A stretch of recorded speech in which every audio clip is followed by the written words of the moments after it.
Everybody, it's 7 o'clock. We'll call to order the regular meeting of the Clarkston Board of Education. If you could all please rise for the Pledge of Allegiance. I pledge allegiance to the flag of the United States of America and to the republic for which it stands, one nation, under God, indivisible, with liberty and justice for all. Mrs. McLean, if you could please call the roll. Mr. Hyder? Here. Mrs. Love? Here. Mrs. McGinnis? Here. Mr. Clark? Here. Mrs. Egan? Here. Mrs. Crane? Here. Mr. Dean? Here. We are all here. This meeting is a meeting of the Board of Education in public for the purpose of conducting the school district's business, and is not to be considered a community public hearing.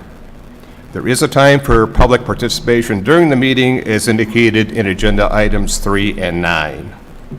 Item 2 is approval of the consent agenda. May I have a motion, please? I move that the Board of Education approves the consent agenda as presented. Support. Motion's made and supported. One of the items does require a roll call, so Mrs. McLean, if you could please call the roll again. Mrs. Crane? Yes. Mrs. McGinnis? Yes. Mr. Clark? Yes. Mrs. Love? Yes. Mr. Hyder? Yes. Mrs. Egan? Yes. Mr. Dean? Yes, motion carried. Thank you. Item 3 is your first opportunity for the public to address the board. You're given 2 opportunities to address the board. Under this item, item 3.1, you can request to address the board on any topic that's on tonight's agenda, which is displayed on the screen behind me and available at the table. And then under item 9, you're welcome to address the board on any topic. We ask that you sign in. There was a sign-up sheet on the just inside the doors there. When making comments, please state your name and address. Direct your comments here to the board president. Each person may speak for up to 2 minutes, and per established procedures, the board will not respond to questions or interact with the speaker during public comment, although we may refer the matter to our administration for follow-up. So could somebody grab the sign-up sheet? Thank you, Mrs. McLean.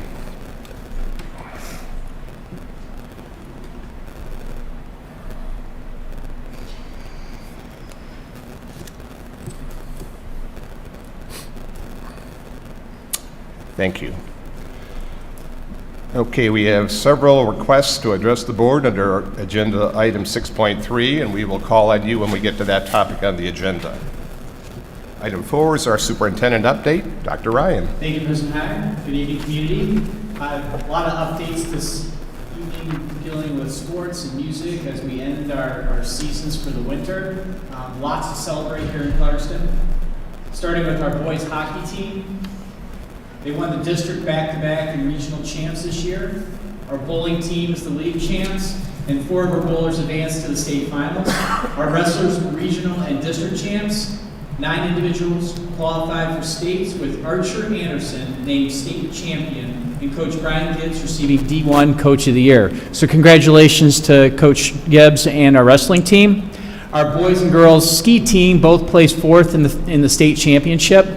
Coach Brian Popular was named Coach of the Year, and we have 5 swimmers and divers in the state finals later this week. So busy week as these seasons come to a close. Our cheer team are the district champs for the first time ever in Clarkston history, and Coach Megan Collins was named Coach of the Year. So obviously excellence in coaching and in our student performances. This past Friday, I want to also congratulate our girls varsity basketball team and their huge win against Lake Orion. I had the pleasure to sit not only with Mr. Call, but with the Lake Orion superintendent for that match. And for those of you who were there, we were down roughly, I think it was 18 or 20 points by halftime. Not to give the play-by-play, but it was one of the biggest, best comebacks I had the opportunity to watch since I've been watching Clarkston sports. The girls in 1 quarter in that 3rd period completely brought it back and tied it up going into the 4th. And then just with sheer will and determination, for those of you who were there know exactly what I'm talking about. Those young ladies left it all on the courts and came away tied at the end of regulation, went into overtime, and pulled out the win for Clarkston girls basketball. So I was so proud of the girls, the tenacity, the grit, and a side bet I had with the Lake Orion superintendent. So it kind of worked out on all avenues. Our girls team is actually playing tonight in Lapeer against Utica Eisenhower. That'll be a tough match. which will be starting right now, I think, and then right now, this moment. And then hopefully they'll advance to continue in the regions, not to knock on wood, going in further this week. Pretty exciting. Also, this past weekend, I had the opportunity to listen to our bands. We're in competition at festival that was hosted at Clarkston High School. And when I left, it was like mid-afternoon. We had all ones, which is the highest ranking for all of our music groups in Clarkston, which is awesome. And they carried it through to the end of the weekend. So my congratulations go out to our music program and all the students involved in showing how smart and talented they are there. I'm still hugely impressed by sight reading. For those of you in the audience who don't know it, where the students and director come into the room, they don't know what piece of music they're going to play. They get passed out blind envelopes. They distribute it to them. They have a couple minutes to like read, hum, look at the music anyway, but they're not allowed to play their instruments. And then cold, they have to play it. And I'm just amazed how kids can pick up an instrument and first time looking at music, 5 minutes later, be able to play it. So I was so proud of our kids there.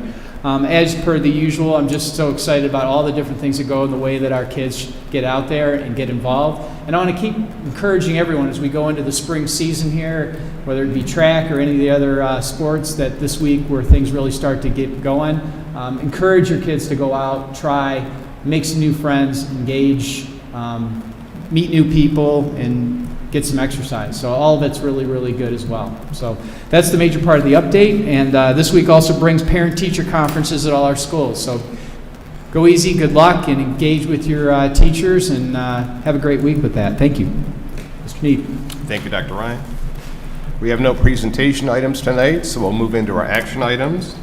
Item 6.1 is approval of our personnel changes. May I have a motion, please? I move that the Board of Education approves the personnel changes as listed on the attached sheets. Support. Motion's made and supported. Any questions for Mr. Lucido or any comments? Seeing none, all those in favor, please signify by saying aye. Aye. Any opposed? Motion carried. Thank you.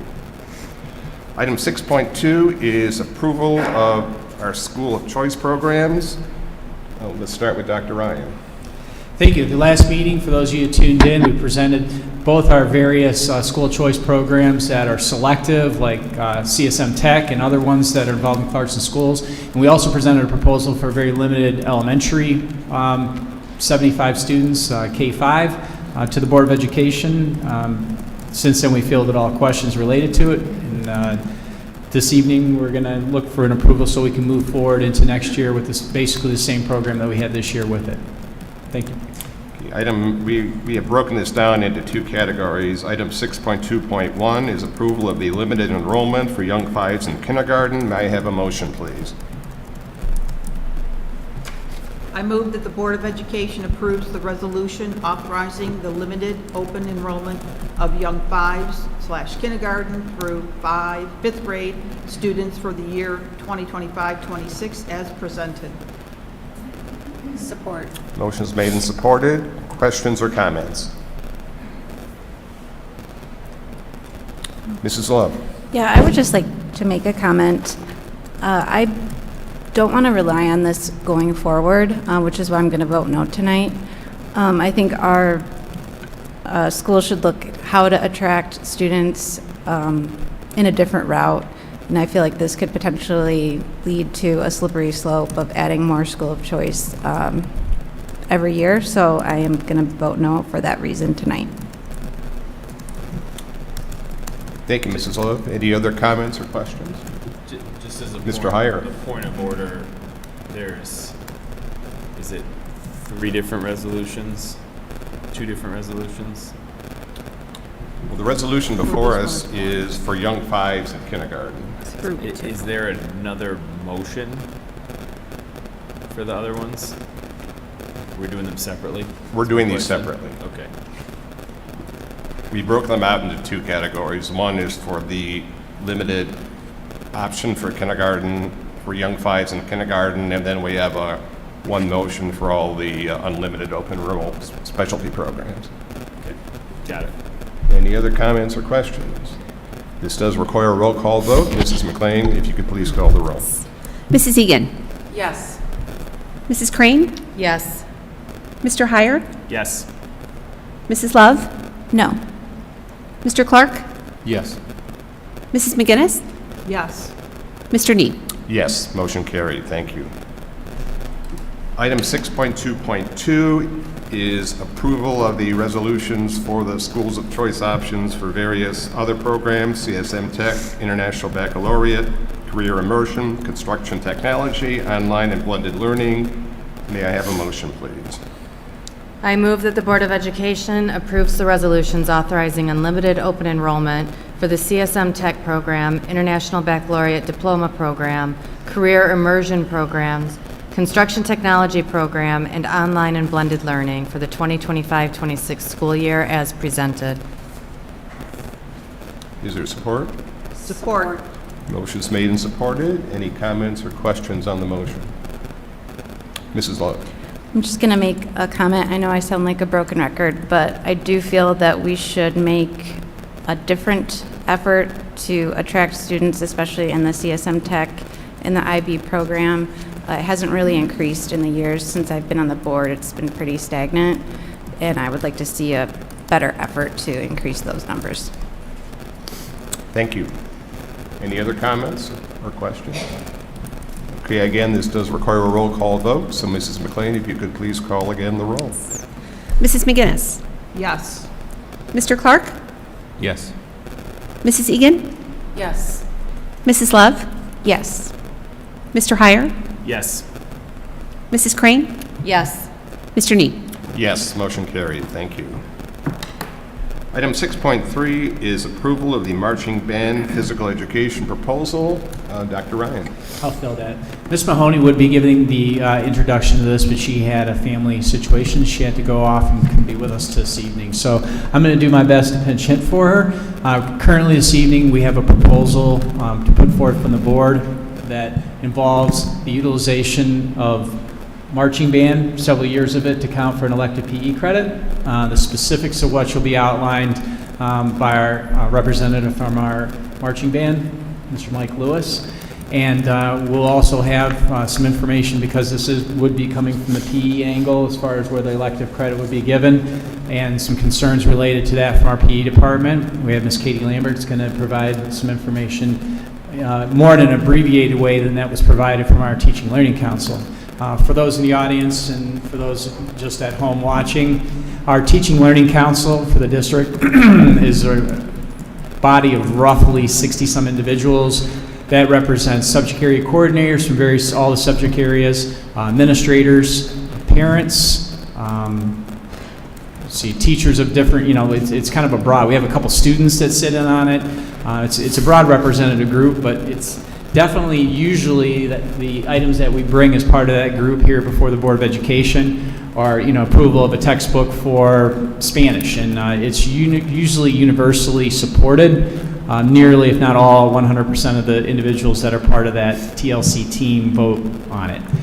This one is a little different. It's not specifically in line with a textbook purchase or a specific curriculum, but more of looking at credit granted within the program. To that end, that's why we had at the meeting a little bit of a longer presentation by Ms. Lambert and Mr. Lewis outlining their thoughts related to this proposal. And it did come to a TLC vote electronically, and when we counted all the ballots that way, or actually, they automatically appear on your screen, to be honest here. It was by razor-thin margin, a little over 50%, voted to approve that for the marching band 2 years to account for that elective PE credit. There is history of that being done in the past, as maybe some board members have seen here a long time, but we have not done that in many years. And this evening, my hope is to provide, again, an abbreviated presentation by each of those individuals, and then an opportunity for our Board of Education to ask any questions, and also obviously some individuals that have signed up to address the board on this topic. So it comes as a recommendation by the margin that I outlined, and it's up for now for the Board of Education to review, to add their own either questions and judgment to this decision as it relates to our educational community. So at this time, I guess I would introduce Mr. Mike Lewis. I'm sorry, pointing to me? Okay. And he has approximately 10 minutes to go over some highlights. All right, so starting with our first slide here, this is a record of the enrollment in the high school band program since 2003. Very confident in the accuracy of these numbers, so you can kind of follow that along. And as you see, over the last number of years, we've had a considerable decline in the enrollment numbers that we've had. If you actually work the math here, it's actually close to a 40% enrollment, 35, I think it was, percent decline in the enrollment over the years. So we're trying to find ways to increase that. We know the students would like to stay involved, but it's just a matter of finding ways that they can do that and fit in all the elective choices and AP classes and everything that the students would like to also participate in at the high school. So the proposal that was put forth is students that participate in a combination of 2 seasons of marching band or winter guard would receive a waiver for a 0.5 credit of PE. This would cover only the PE elective portion of the requirement, so not the PE health component of that. So the students would still be have a PE requirement during their high school years there. With marching band being a co-curricular activity, this proposal would make it easier for the students to fit in everything in their schedule over their 4-year career, allowing them to remain in band, orchestra, or choir while still allowing them to take additional elective courses, non-elective courses, or AP classes. A number of the band students might be enrolled, for example, in 3 AP classes in any given semester at the high school. A large portion of them are. Or I would guess close to 80% of them take 2, sometimes trying to get in more than that of a foreign language while they're there. So it's just, that's the type of students they're trying to get in these higher level courses, or many of them are trying to get in these higher level courses. So this will help alleviate the scheduling logjam that the students run into while still trying to take that rigorous schedule. In addition, students in Clarkston are already able to waive PE and the fine art elective requirement by taking other approved courses. So this is a policy that we have in place as far as a waiver for many classes for the students already, if they are meeting these requirements. For instance, 2 years of foreign language, they can get their fine arts requirement waived by the state of Michigan requirement. So it's already something that's in place at the high school. Directly from the Michigan Merit Curriculum Law, the 1/2 credit of physical education may also be awarded by the school district or public school academy for approved participation in extracurricular activities or other extracurricular activities involving physical activity. And a district may determine what extracurricular activities involving physical activity may be used as credit towards the physical education requirement. So this is something that is allowed for school districts across the state of Michigan, and many do actually have this. Just so you understand the amount of activity the students are involved in, as far as hours, the total number of hours that a student spends at marching band in either rehearsal or performance is approximately 216 hours in a typical marching band or winter guard season. This number of hours is much greater than the number of hours that they would be in a typical class at the high school in any given semester, definitely justifying the waiver for the students. Here's a short video just to give you a little bit of background on what exactly this entails. If I can hit. You got it?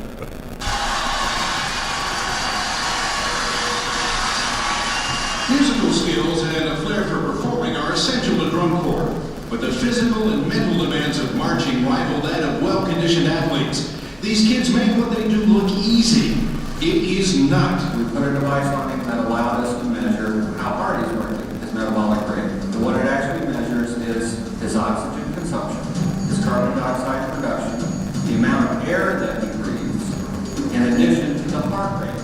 And it's sent via telemetry to a computer that does the calculations that tells us how much energy he's expending. Out of curiosity, let's go ahead and put your drum set on just to see how it all works. If you look right now, his values are going to start going up simply because this drum kit's almost 30% more addition to your body weight. You remember when we were watching from the sidelines? Your heart rate was shooting up as soon as they started playing, even though you didn't even have your drums on at that time. His heart rate went up to 180 beats per minute, and he hadn't done anything. It's just like the athletes hearing the gun go off. This is being driven by probably the sympathetic part of the nervous system. You can think of it as an adrenaline rush. And he's used to, as soon as he hears those notes, he's used to, I'm in the middle of performance. And so that kicks in. His body was ready for that, even though he's standing alongside.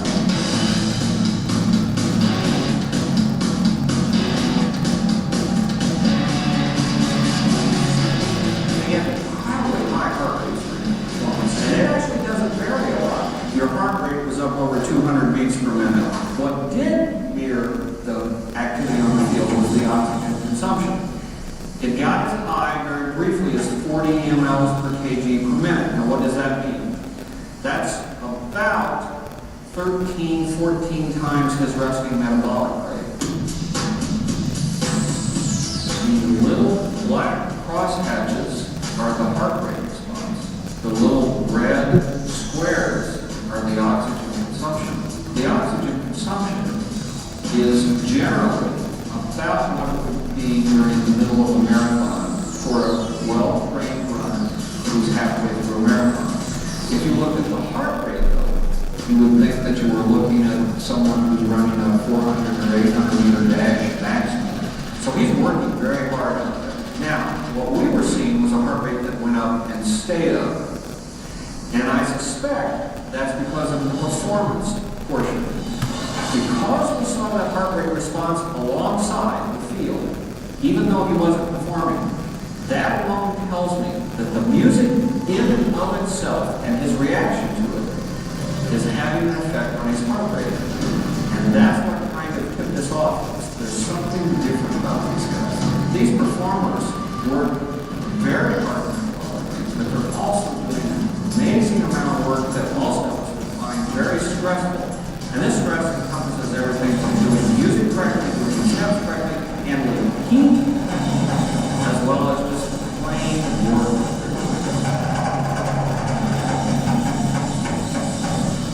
Wow. Thanks to the Cavaliers' Jordan Thomas for letting us wire him up for our...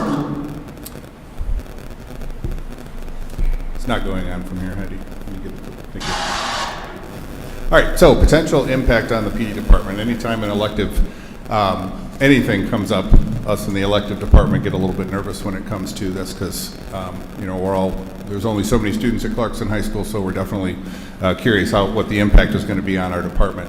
Currently, there are approximately 100 students that participate in marching band each year. Spread out over 4 years of high school, this would only impact class sizes by less than 0.8 students per class.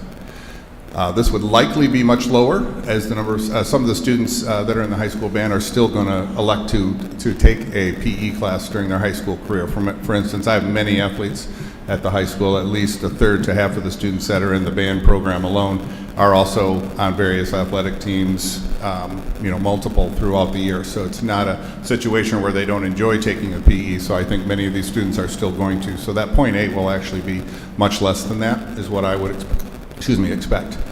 Some students also only participate in 1 year of marching band, so they would not qualify for the waiver as well. Schools in our area that already offer this PE waiver for marching band, this is actually a fairly common waiver around the state of Michigan. Rochester has a 0.5 PE waiver for 2 years of marching band or school sport. Bloomfield Hills, 0.5 PE waiver for 2 years of marching band. Waterford, a 0.5 PE waiver, 2 years of marching band. Rockford, 0.5 PE waiver for 2 years of marching band.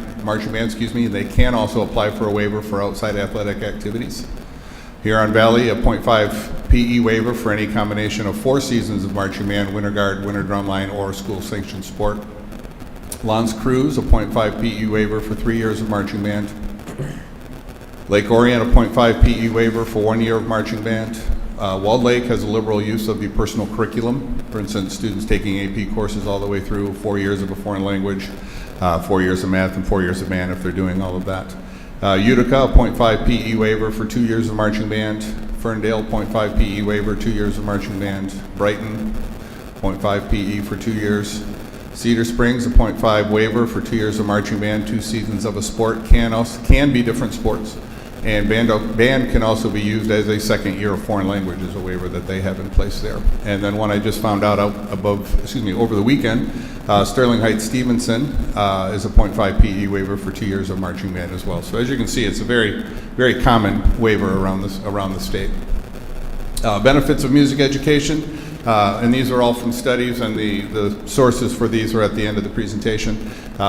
Music education has an enhanced language capabilities for those that participate, improved memory, strengthened hand-eye coordination, powerful study habits, teamwork, mental processing, and problem solving is heightened. And music triggers pleasure in the brain. Excess cortisol fuels your stress levels, and music can help keep that in check. And music also helps to boost the feel-good chemicals in their brains as well. So music is an emotional release. Music grounds you in the present. Music distracts you from stressors. It fosters creativity, and it facilitates connection amongst the students. And I know we talk a lot about the whole child and the stress that the students are going in. This is a definite stress or a way of helping the students reduce those levels of stress through their high school career. 5 cognitive benefits of music training: concentration, self-discipline, empathy, self-esteem, and protection against age-related decline. I'm sure some of you have seen the studies that are being done with Alzheimer's now and the benefits that music has for those patients as well. So it's not just students, younger students, it's all through. So the students being involved in that at a younger age is actually going to help them as they mature as well. And from the Massachusetts Institute of Technology, musicians' brains were vastly more structurally and functionally connected than non-musicians, especially in the areas of the brain responsible for speech and sound, especially the auditory cortices of both hemispheres. The musical group also showed stronger connections from the auditory cortices to the other brain areas in the frontal, parietal, and temporal cortex, known to be involved in the control of higher cognitive functions like memory, working memory, and executive functions. And the neuroscience research at the Royal Conservative Music in Toronto, Canada, shows that music and art have a proven impact, a positive impact in many ways, encourages the verbal and nonverbal self-expression of thoughts and feelings, helps people process and work through pain and or traumatic experiences, facilitates positive self-esteem, promotes a sense of independence, feelings of control, and problem-solving skills, creates and retrieves memories through music and art experiences, teaches effective techniques to self-manage depression, stress, and anxiety, which I know is very important amongst our youth, facilitates hand-eye coordination and gross motor skills while easing muscle tension, raises awareness and orientation to things such as time, date, and place, increases attention span and decreases frustration levels, provides an opportunity to enhance imagination, to be creative and to have fun, creates a stronger neural connections, improves memory and attention, and improves reading, listening, and critical thinking skills, which I'm sure you would agree are very important for our students. And then in closing here, we all know who Einstein is. The theory of relativity, this is his quote, occurred to me by intuition, and music is the driving force behind this intuition. My parents had me study the violin from the time I was 6. My new discovery is a direct result of musical perception. The next video we're not going to watch right now, but you guys can take a moment when you want to.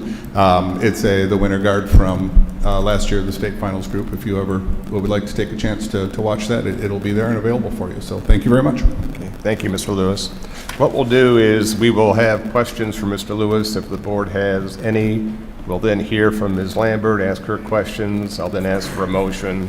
We will hear from the public and then bring it back to the board for your comments and deliberation. Okay? Any questions at this time for Mr. Lewis? Mrs. Love. I have a question about the declining enrollment. Yes. I'm a little confused at the chart I have here because there's 2 sections, and it says marching band numbers at the bottom, and it says... Heidi, can you go back to the first screen just so I'm looking at what she is? Thank you. So the numbers at the top are the enrollment in the band classes during the day. The numbers at the bottom are just some additional information. This was the size of the marching band in each of the years. As you can see, it somewhat coincides with the numbers. Not every student that's in the high school band program is in the marching band. I would say probably, I'm going to roughly say a quarter to a third of the high school band students are not in the marching band, though we do have some choral students and some orchestra students as well. So that's also why those numbers aren't going to line up exactly with that. Okay, but marching band numbers went up from 23 to 24? Just a little bit, yes. Okay. Yeah, we had a larger class that came in. And do you think that this would help enrollment numbers, having this waiver? I think it could. I'm less concerned with the marching band enrollment numbers, more concerned with the students being able to fit it into their schedule, but I think it will definitely help in both areas. Yeah, I know we have a number of students every year that when it comes time to doing their schedule, they're trying to fit everything together. And, you know, as I mentioned before, a lot of our students want to take, 3 AP classes a semester, all the way through. So getting that puzzle to fit together is a little tricky. So we field questions from students and parents every year regarding this. Mrs. McGinnis? President Need, I just want to clarify on page 46 of our package, which starts with the heading Marching Band Proposal. The middle square says allowing them to remain in band, orchestra, choir. Are we only talking about marching band, or are we talking about band, orchestra, and choir? We are talking about the waiver applying only to those students who are in marching band. It will have an impact on students that are in band, orchestra, and choir, because we do have a few students in orchestra that are also in the marching band. For instance, I think there's about 4 or 5 students in the orchestra that are in our color guard, some students that are in the percussion section as well, kind of learning an additional instrument. And over the years, we've had a number of choir students as well involved in the same capacity, though that number may fluctuate a little bit from year to year. So I'm to understand that even though you outline orchestra and choir, those students also have in common that they are in the marching band? Yes. Thank you. This waiver would only be if they were enrolled in those 2 years of marching band, winter guard. Anything else from Mr. Lewis? Okay, thank you, Mr. Lewis. All right, thank you. And we will hear now from Ms. Lambert. Good evening. Good evening. I gotta make sure I don't go too loud here. Thank you for having me this evening. I'm Katie Lambert. I'm the subject area coordinator for PE and Health. So physical education, I am here on behalf of my department. The brain is only as healthy as the body that carries it. So the Michigan Merit Curriculum Law, I've been in our district for 20 years, and this proposal is new. It is not something that has been approved in the last 20 years of my career. If you notice, students with rigorous schedules can modify with a personal curriculum, and that is already in place for our students here in Clarkston Community Schools. While other districts allow substitutions, not all districts do that, especially here in Oakland County. Each pupil attending public schools in the state who is physically fit and capable of doing so shall take a course in physical education. I want to talk about the numbers just to make sure that we are comparing apples to apples. So as I looked at the numbers at TLC, it was brought that marching band numbers are dropping, but so are the amount of students in our enrollment through 10th through 12th grade. So there are lower marching band numbers, but we also have lower enrollment as a whole. So when I did the calculations, it's really only a 2% decrease. And here in Clarkston Community Schools, we really want to make sure that we have well-rounded students and citizens, and we should not be providing one content area at the exclusion of another. When I looked at our community survey that was given in 2024, the top 3 survey results were that we recruit and retain highly qualified staff. We prepare students to use life skills after high school, and that we address mental concerns of staff and students. The number 1 survey result was that our community wants to retain and recruit highly qualified staff. Band and marching band directors are highly qualified to teach band, not physical education. Now, there's no denying that marching band has many benefits for our students. There's no argument that a drum line member is exerting energy equivalent to a workout. The argument lies in the type of instruction the student is receiving in an educational setting rather than a practice setting. Physical activity and physical education are not the same thing. Marching band can be very impressive, but it is not the same as physical education. Marching band emphasizes on musical skills, precise movements, and visual storytelling. It is aligned more with performing arts than physical education. The training focuses on music and drills and instrumental techniques. It's not the same type of physical conditioning that is received in a physical education setting. Our PE teachers have undergrad and graduate advanced degrees in content-specific areas. They are highly qualified to teach physical education. Activities and courses such as marching band do not meet the requirement and the recommended physical activity guidelines by our state and national standards. Marching bands carry instruments that are large, such as drums. They are only using 9.5 minutes of their daily activity, and students carrying lighter instruments are only moderately to intensely physically active for 8.3 minutes. And this is from a 2015 survey.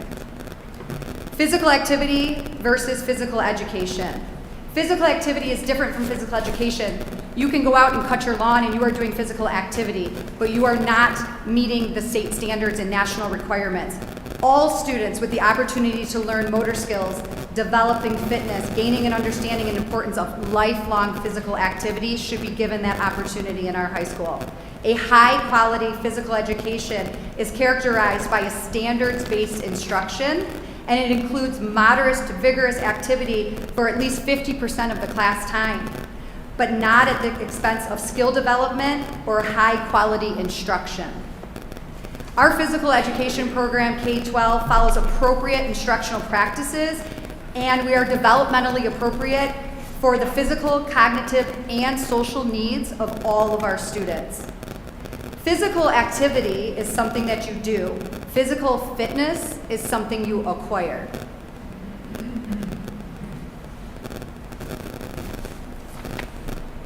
The Michigan Department of Education states that physical education enhances memory, improves concentration, increases problem-solving ability. It is a critical aspect of our students' growth and development. Here in Clarkston Community Schools, we value whole school, whole community, whole child. Music is not part of the 10 components, but health and physical education are. We want well-rounded students and citizens, and again, we should not be providing one content area at the exclusion of others. We want our students to have active lifestyles. We want them to have a wide variety of physical activities. We want to benefit their health and development for the whole person, long after they leave us as they graduate from Clarkston Schools or Renaissance High School. PE, again, is only one component of whole school, whole community, whole child model. Physical education is a Tier 1 intervention when we are utilizing the multi-tier system of support. It is also a Tier 2 intervention for struggling students. Substantial evidence has shown that children and young people are less active now than ever. The instructional programs in physical education are essential for building their skills, advancing their knowledge, and contributing to their disposition towards physical activity at all stages of their life. Here's a quick overview of that whole school, whole community, whole child model. I fear that we will have a school culture shift with the elimination of the mandatory PE elective. We could have a decrease in students' physical activity level. Without dedicated PE time during the school day, students are more likely to become sedentary, increasing the risk of obesity and other negative health issues. Students do not learn the fundamentals of an active health lifestyle within their school day, they would be at a loss. We could have a negative impact on mental health. Regular physical activity is linked to improving mood, reduces stress. Removing PE could negatively affect students' overall well-being. Social isolation. PE often provides opportunity for students to interact and build relationships with peers from different social groups, which can be diminished without this. The culture shift will be pronounced negatively, and it will negatively affect the Clarkston High School students. We can see lower self-esteem for some students. Some students struggle with physical activity and may not gain the confidence to be physically active for life would it not be for their involvement in our physical education environment, which impacts them on a daily basis. We don't want to have a reduction in a sense of community within our high school. These are the courses that are offered at Clarkston High School as their elective. We have racket sports and leisure. And when we look at this slide, I want you to think about lifelong. How many of you engage in pickleball or tennis or a racket sport? And we're building those foundations right there in our high school. We have individual fitness and individual training, and we have stress management. Regular participation in any of our elective classes allows them to build the foundation for lifelong physical activity. We build agility and coordination and strength. We foster self-motivation and discipline. We promote relaxation techniques and how to deal with stressors within their school day and within their lives.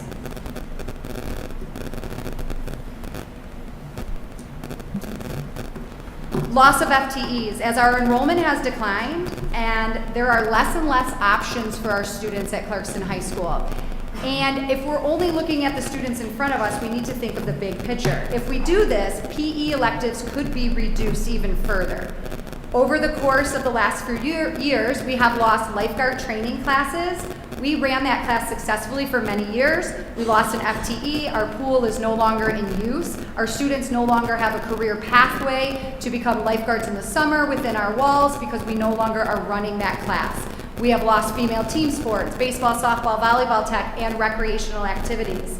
This doesn't just deny the students that are in the marching band that choose not to take the electives, but it also would be a loss for all students. If we no longer have the classes or the teachers to run the classes, the opportunities are no longer there for all.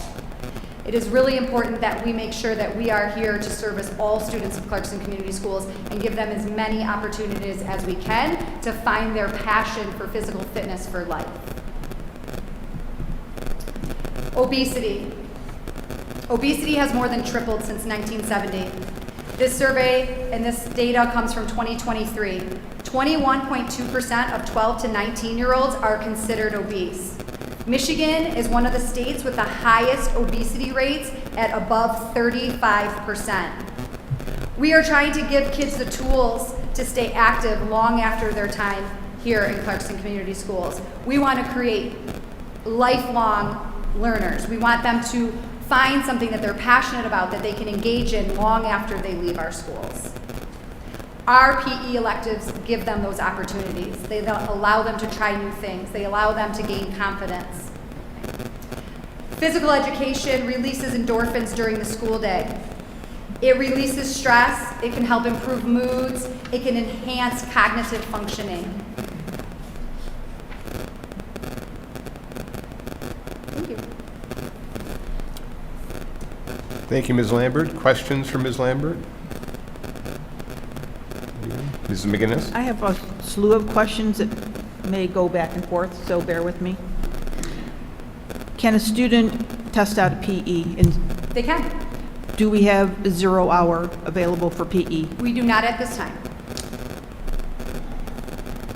I would ask the administration this question. Do you know of about how many students we have that are Tier 1 or Tier 2 students currently in marching band?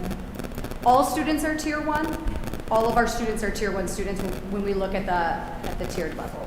Well, how many students? Tier 1 receiving interventions, though. Intervention I students. I wouldn't have that information on top Okay, of my head. if you could follow up, I'd like to know that number. Or if Mr. Lewis knows that number of his staff, or approximately under 5 or over 5 would be helpful, or 10. I can't say this 100% sure, but I would guess in the neighborhood of about 10 to 15 tops. Okay. Yeah.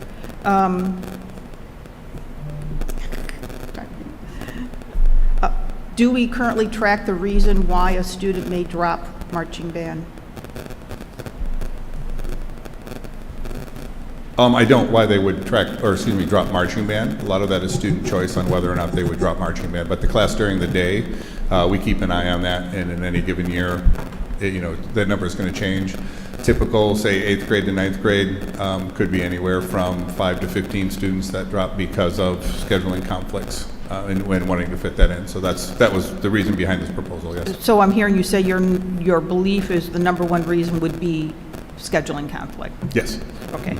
I have one more question here somewhere.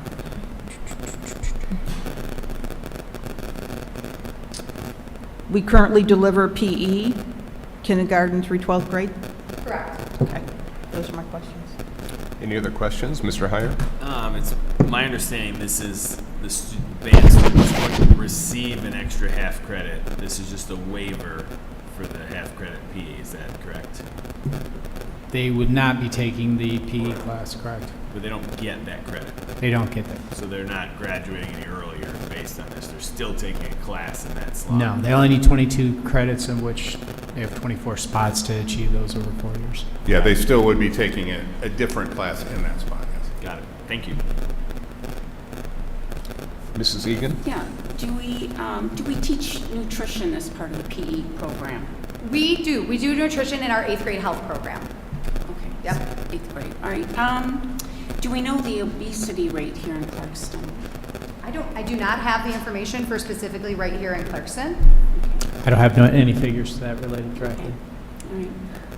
What is the test out for PE? There's a physical portion and a written portion for physical education test out, but that would be the test out for the physical education and health class that they can take between 9th and 12th grade.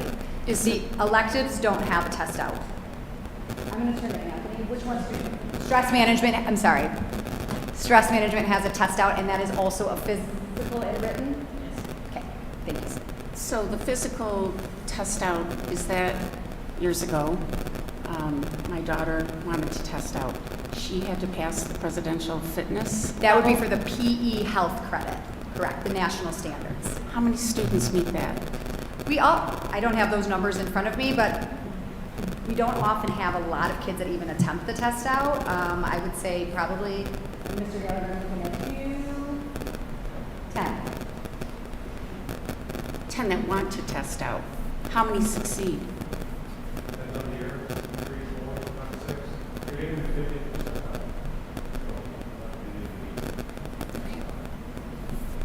And then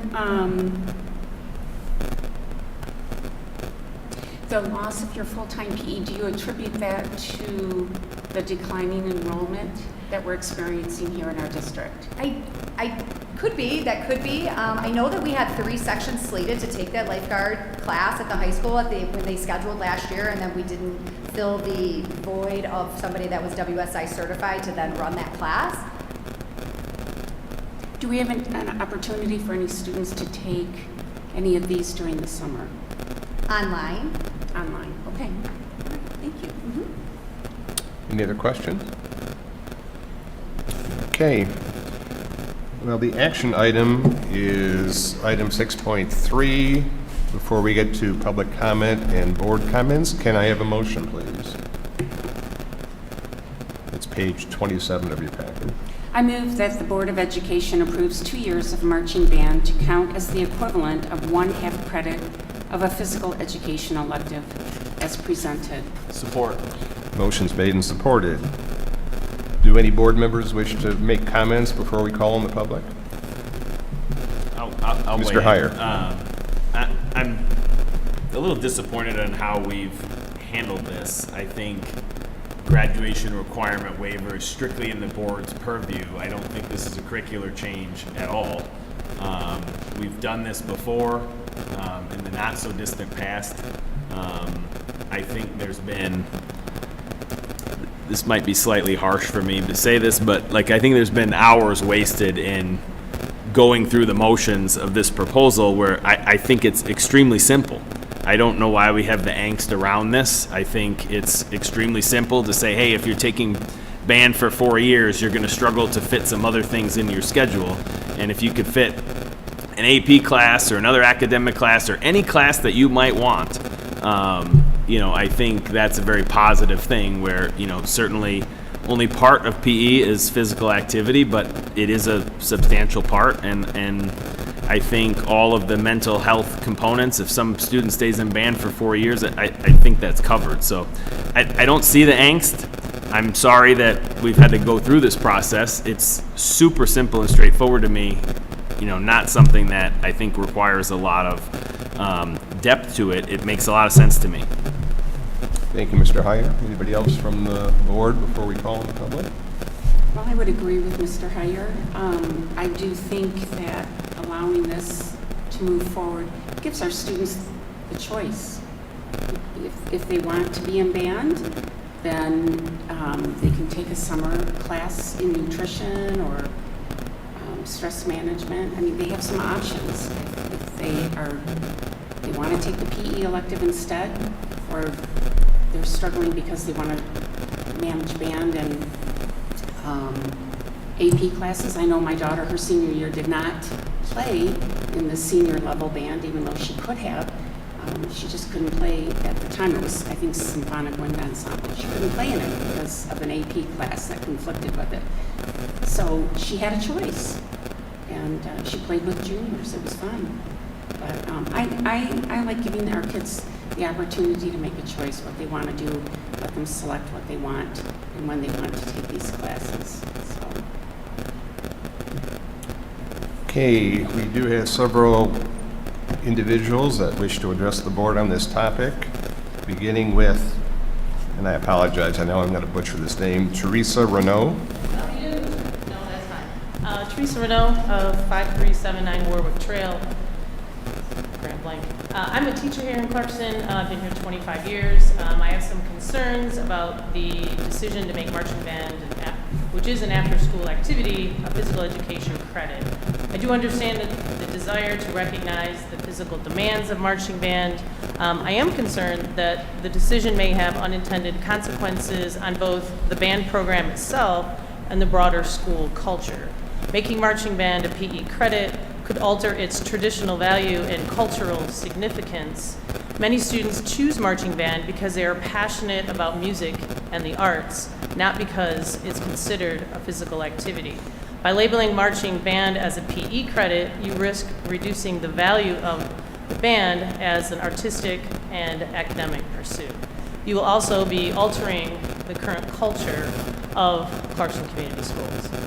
Students will be further divided as they will have fewer opportunities to interact with peers, specifically in the physical realm, who are coming from differing backgrounds and experiences. These interactions are essential for building empathy and understanding across all school groups. Without exposure to diverse perspectives, students can develop stereotypes and misunderstandings about others. Some of these stereotypes can be dispelled in elective PE classes. PE classes bring students together from various extracurriculars, including band, athletics, theater, art, STEM, construction, etc. This helps students to realize that despite different interests and pursuits, they can still relate, collaborate, and support one another. It breaks down the barriers that often exist between differing social groups within our school. PE classes allow students who may not be involved in music to work alongside band students, fostering greater understanding and appreciation for one another's strengths. This shared experience helps to dispel the notion that there is a lack of respect or understanding between the athletic and the artistic student populations. Separating students into non-diverse groups often mirrors existing social, racial, and economic divides. When students are kept apart, it becomes harder to break down prejudices and improve our school culture. You would be preventing meaningful dialogue about shared challenges, social issues, and asking questions about unfamiliar traditions or activities. The cultural literacy will suffer. I'm asking wind you. up your comments, please. The what?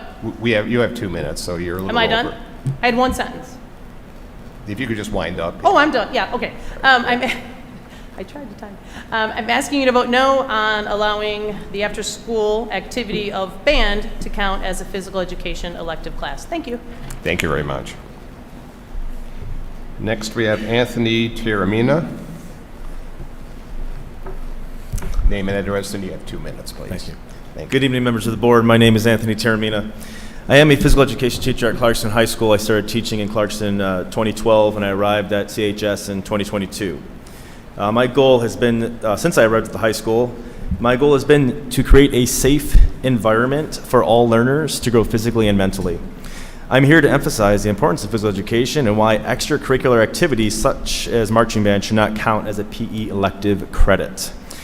Physical education is designed to promote lifelong health and wellness. It provides structured instruction in fitness, strength training, cardiovascular endurance, flexibility, and injury prevention. none of which are explicitly taught in extracurricular activities like marching band. PE helps students acquire motor, cognitive fitness, and social emotional skills that enable them to live active, healthy lifestyles. Bottom line is physical education is not physical activity. Students are learning how to be active. They're learning about the physical capacities of fitness and how to live healthy, active lifestyles. While we want well-rounded students, we should not prioritize one content area over another. They serve two different purposes. In fact, students need physical education to develop the strength and endurance required to participate in activities like marching band successfully. Replacing PE with marching band increases liabilities and risks. Unlike PE, which is taught by certified instructors trained in injury prevention and proper conditioning. If a student gets hurt in the band while receiving a PE credit, who is responsible? Approving the substitution exposes direct unnecessary risks. Additionally, granting PE credit for marching band sets dangerous precedent. What about other activities like varsity sports or club sports? While these activities require physical effort, they do not provide a comprehensive education in injury prevention strategies that are structured in the PE class that the PE classes ensure. Physical education prepares students for lifelong health, not just temporary physical activity. Weakening the PE requirements by allowing substitutions compromises student safety, lowers educational standards, and increases liability concerns. I urge the board to protect the integrity of the PE department and keep it as a core part of our students' education. Thank you for your time and commitment to the well-being of our students in our district. Thank you very much. Next, we have Jane Sorensen. Good evening. Good evening. Jane Sorensen, 8240 Caribou Trail. I am a freshman choral and general music education major at Central Michigan University and a 2024 graduate of Clarkston High School. As my major depicts, I have a deep love and appreciation for the arts, and I'm also a person who doesn't enjoy conventional music education classes. However, having the requirement and opportunity to take stress management as a class my senior year of high school had an immense positive impact on my mental and my physical health. As someone who has struggled with anxiety disorders my entire life, stress management taught me tactics to meditate through my anxieties and different breathing exercises to calm my nerves that therapy has never even taught me. All these tools have stuck with me, and I still try to work them into my daily practices, even at college. And through this class, I learned how important it is to be in tune with your inner self. I also met so many amazing friends that I still talk to, even when I'm in college. These people come from all different backgrounds of sports and athletics and different classes that we take I would never have interacted with on my day-to-day basis. And this helped bridge the gap between people that I associate myself with. And if I were solely in a band class or in a choir class and not any other electives, I may not have had the chance to get to know these people that I call my friends. This class also got my body moving multiple days a week. We would engage in Pilates, yoga, HIIT workouts, and all these different types of exercises to find out what worked for you, to find out what you enjoyed, to hopefully one day later in life find an exercise that you want to continue doing. And without this class, I would have never figured out what I enjoyed doing. And if I had the option to not take this class and to take an arts class instead, I can guarantee you I would have taken that. And that would have taken away the opportunity to figure out how much I love yoga. It's so much fun. And kids need this opportunity. In this day and age, anxiety and depression rates are through the roof. And finding these tactics through stress management is something that I will cherish down in my heart forever because it really has helped me. And you guys remember how challenging high school is. It's awful. And so providing a space where kids can learn how to cope with these stressors and how to take care of their bodies is a game changer. And taking away that opportunity and requirement for CHS students would be a huge loss. Could you wind up your comments? Yeah, please, you got it. Thank you. Overall, I believe having this requirement and opportunity to take stress management is vital to keep in the high school. Replacing PE electives with marching band would take away the ability for kids to realize the benefit that having this opportunity could have on them later in life, and hopefully it would have the positive impact on them that it did on me. Thank you. Thank you very much. Next, we have Dane White. Good evening. Dane White, 65 North Holcomb Road, Clarkston. So from a student perspective, overall, I believe that taking a music class starting in 6th grade all the way through your 12th grade year gives you all these benefits and lifelong skills that can really pursue and help you throughout your entire career. This does not mean you have to major in a music career outside after your high school career. And with these lifelong skills, with being a huge work ethic, a great structure throughout your daily life, just all of this can really play in with the everyday in music, because you are working starting in 6th grade with over 30 to 40 people every single day, including your music director, that can really help you and benefit you with these lifelong skills such early in life. And I even know in my graduating class alone, really when we think about 8th, 9th, and 10th grade with trying to fit in every single class with all of our curriculum requirements, I know that there could have at least been 8 to 12 people in band, and I bet even throughout different music classes as well, that could have stayed in the music program and really continued with these lifelong skills to build out through this, including having just the choice of this option with this PE waiver, with marching band outside, with starting all the way in August, all the way through November, or even in July starting then. So I just really believe that this is a great opportunity for kids to still fit in everything that they want to and have that choice. If they want to still take a PE elective, they can. And I think that's just a great opportunity for this waiver. So thank you. Thank you very much. Appreciate it. Next, we have Erdelery Ortiz. And again, I apologize if I didn't get that right. Hi, my name is Erdelery Ortiz, 8108 Deerwood. And I'm coming to you on behalf of my son, Lucas Ureña. He's an 11th grade student in the marching band. This is his 2nd year. He needs the choice. My son was bullied, and I remember him being in 6th grade trying to figure out what to do next because he was being bullied in a PE class and nothing was done for him. He cannot stand the idea of having to take a PE class right now. So, for the past few years, we keep postponing it and knowing that we are going into 12th grade next year, trying to figure out what's the best choice for him. We tell them that they need to make their own choices, that they need to live their own experiences, that they need to have all these tools. Well, guess what? He found his drive, he found his tools.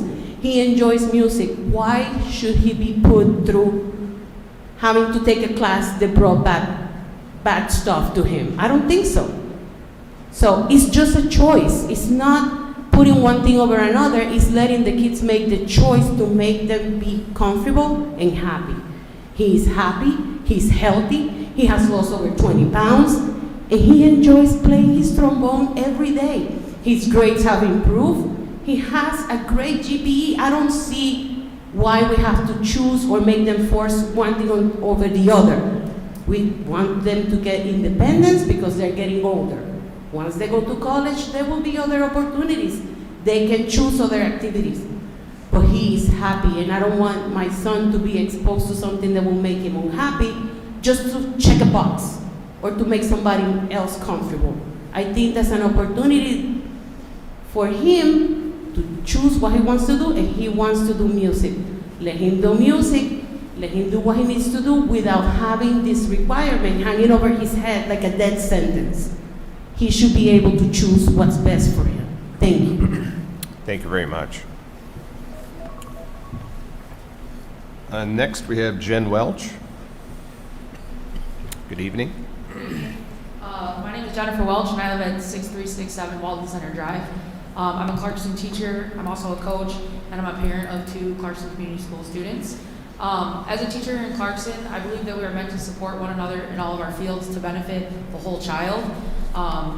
By trying to have something take from one department to another, which essentially this is going to do, I think we're creating more of a divide in our extracurricular or in our curricular areas instead of unifying our students.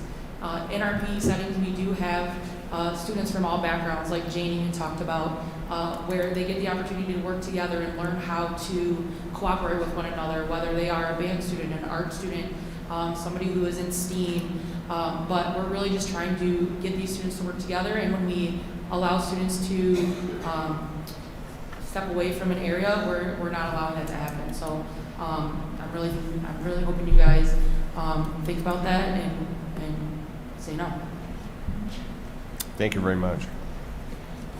That is the list of citizens that wanted to address the board on this topic, so we'll bring it back to the board. Comments? Mr. Clark. As someone who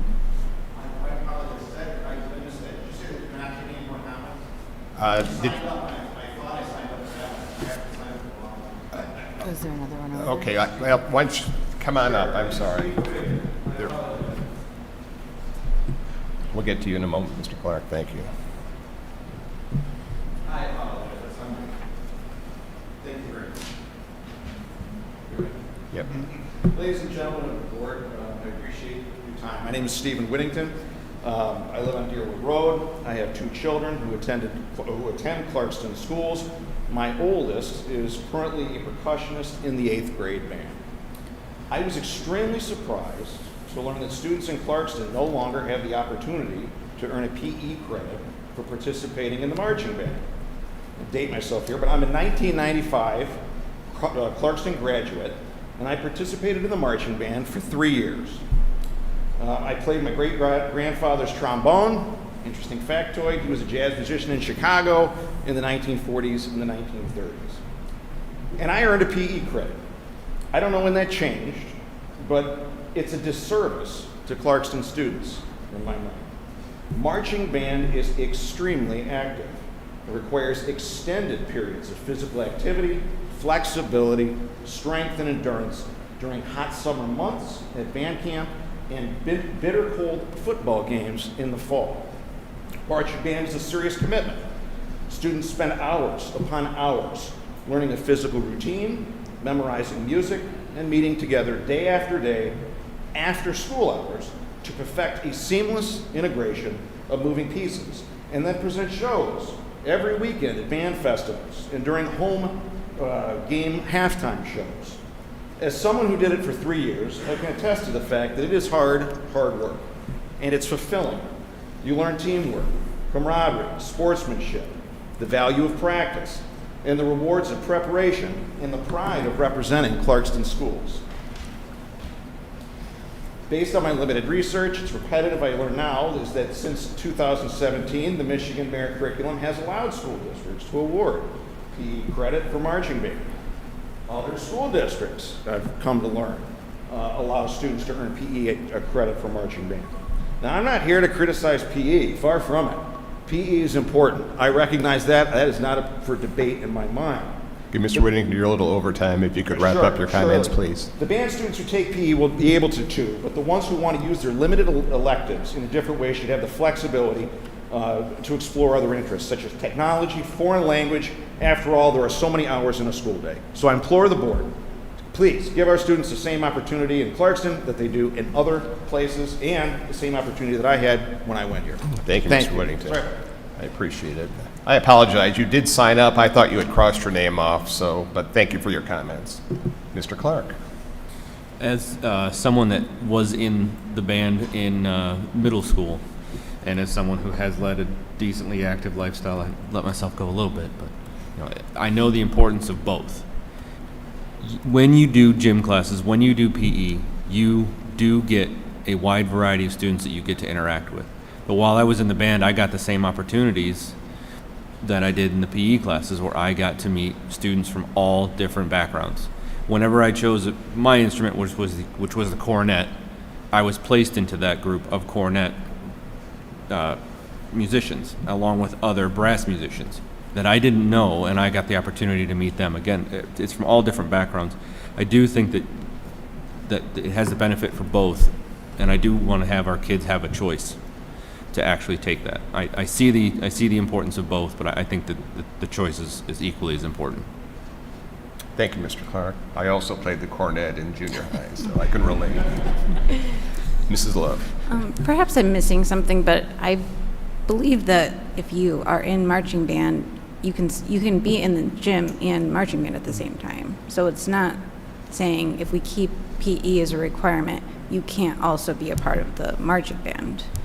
So I don't know. I think this is a difficult one for me, but I don't think that I don't know. This is a tough one for me, to be honest. I still don't know how, I came in, I don't know how I'm going to vote on it. And it's a tough one. So I do want to talk about it a little bit more. Mrs. Crane. Also, very tough one. Mrs. Love and I sit on the TLC committee, so we've been thinking about this for many, many months now. And that's, as I was cogitating, as I was reading this again, as I was listening to everybody, I mean, all of this is going through my head, and I, like Mr. Heyer, feel like this has been, probably too much time has been spent on this. And we should have chosen to either put it in the TLC committee and then put that forth, or put it here and then have us vote on it. Because it was chosen to go through the TLC committee, I will say that regardless of how I voted that day, I will uphold the TLC, which includes all of the stakeholders, and it passed there, and that was where it was chosen to go through. So that is why I've come to the decision I have. Thank you, Mrs. Crane. You're welcome. Mrs. Egan. Yes, I don't want anyone to walk away with the thought or feeling that this board is picking a winner or picking a loser. We're picking the kids. I mean, that's just how we vote. We're going to choose what's right for what we think is best for our kids. So, and I think we all have our heart in the right place, whether they vote yes or no. I'm going to respect the vote at the table. But I don't want anyone to walk out of here thinking that we don't have a great deal of respect for either department. Everyone is suffering from declining enrollment. It hits all programs equally. So that's all I have to say. Thank you, Mrs. Egan. Mr. Heyer? I would just add and double down on the point. Marching band is kind of its own unique thing, and it's being co-curricular. You know, it's not an after-school extracurricular activity. There's a curricular component. There's an extracurricular component. It's co-curricular, which is unlike anything else that we have. And so that makes it somewhat unique. I don't like this idea that we're pitting the physical education department against the music department. I think however we ended up to this point to have that debate in front of us is there were some missteps along the way to get us to this point, because that is not what this is. This isn't a choice between am I voting for the PE department or am I voting for the music department. Like that's not what this choice is. This is a choice of, do we give kids additional flexibility in choosing what is right for them? It doesn't preclude a student who PE is right for them for taking PE. It gives students additional flexibility to take whatever class might be right for them. It might even be stress management that they couldn't fit in their schedule before, and now they could take that in addition to doing marching band. So I think the flexibility is there. Again, I'm sorry that we had to go through this process. I hope we learn from the process that we've done and not repeat this in the future. But to me, this is very straightforward. I think this is a board decision. It comes under the purview of what it takes to graduate, and it's that simple. Dr. Ryan? I just want to respond to that piece. It's definitely not my intent as superintendent to put anybody in a difficult spot or pit people against each other. It was very much having heard years of concern about how we awarded credit or what could be counted for a class that had me thinking where I didn't come with a clear sense of solution on my part. Knowing that graduation requirements are the purview of the board, to me, this landed more as kind of a hybrid just from the basis of looking at credit and classes, and it was the best option I felt that I had to have a larger representation group across the school district, lots of stakeholders to be able to just weigh in. I wanted to be able to provide that as kind of information for our Board of Education to see where a recommendation be derived from. And as far as having PE all along, in consideration for anything in regards to our marching band and this way of doing credit, I heard concerns along the way from our physical education department, and far from thinking it was adversarial, I thought it was an excellent opportunity for people to say their piece on their belief systems, how they process ideas differently. And in a society right now that I think greatly struggles with functional debate and exploring ideas in a broader sense, that was my intent. And my intent was fully to make sure that nobody felt like they weren't heard. Doesn't mean necessarily that at the end of the day that you have to be in agreement, but that respect kind of was my intent. So I'd be more than happy to speak with the board leadership in the future if you would like a different process. again, I felt very conflicted along the way in terms of hearing both sides. And I, as a superintendent, when I'm conflicted, then I usually fall back on involving more people and being as open and broad as a process that we can have. Because I know for certain, regardless how our Board of Education votes tonight, they heard from our community and our stakeholders involved in these areas. And again, intent, but I would be willing, and I understand Mr. Heyer's concern of trying to make it more unnecessary conflict. And again, that was not my intent. Thank you, Dr. Ryan. Any other comments before we call for a vote? Seeing none, the motion on the table is to approve 2 years of marching band to count as the equivalent of 1/2 credit of a PE elective.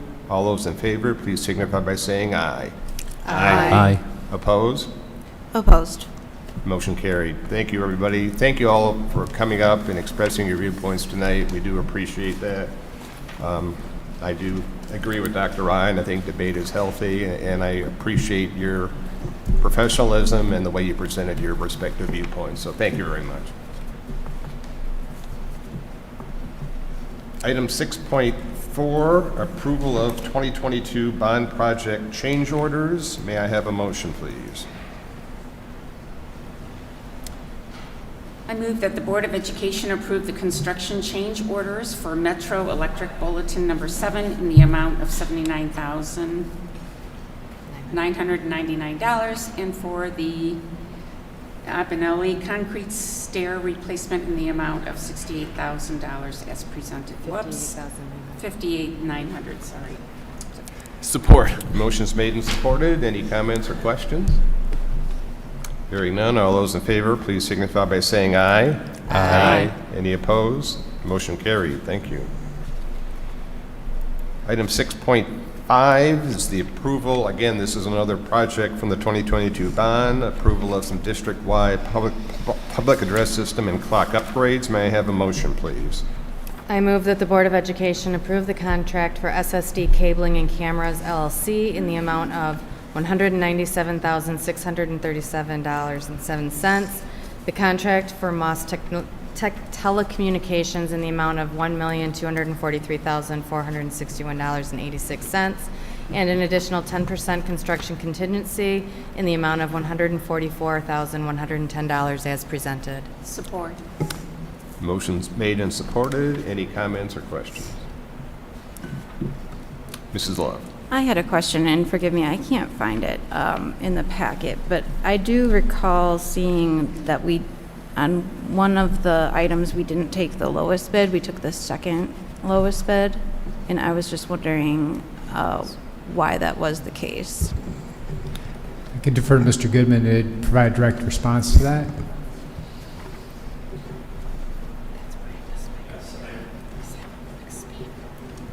Trying to, maybe you'll have which one that was. I'm assuming maybe it was the actual clocks.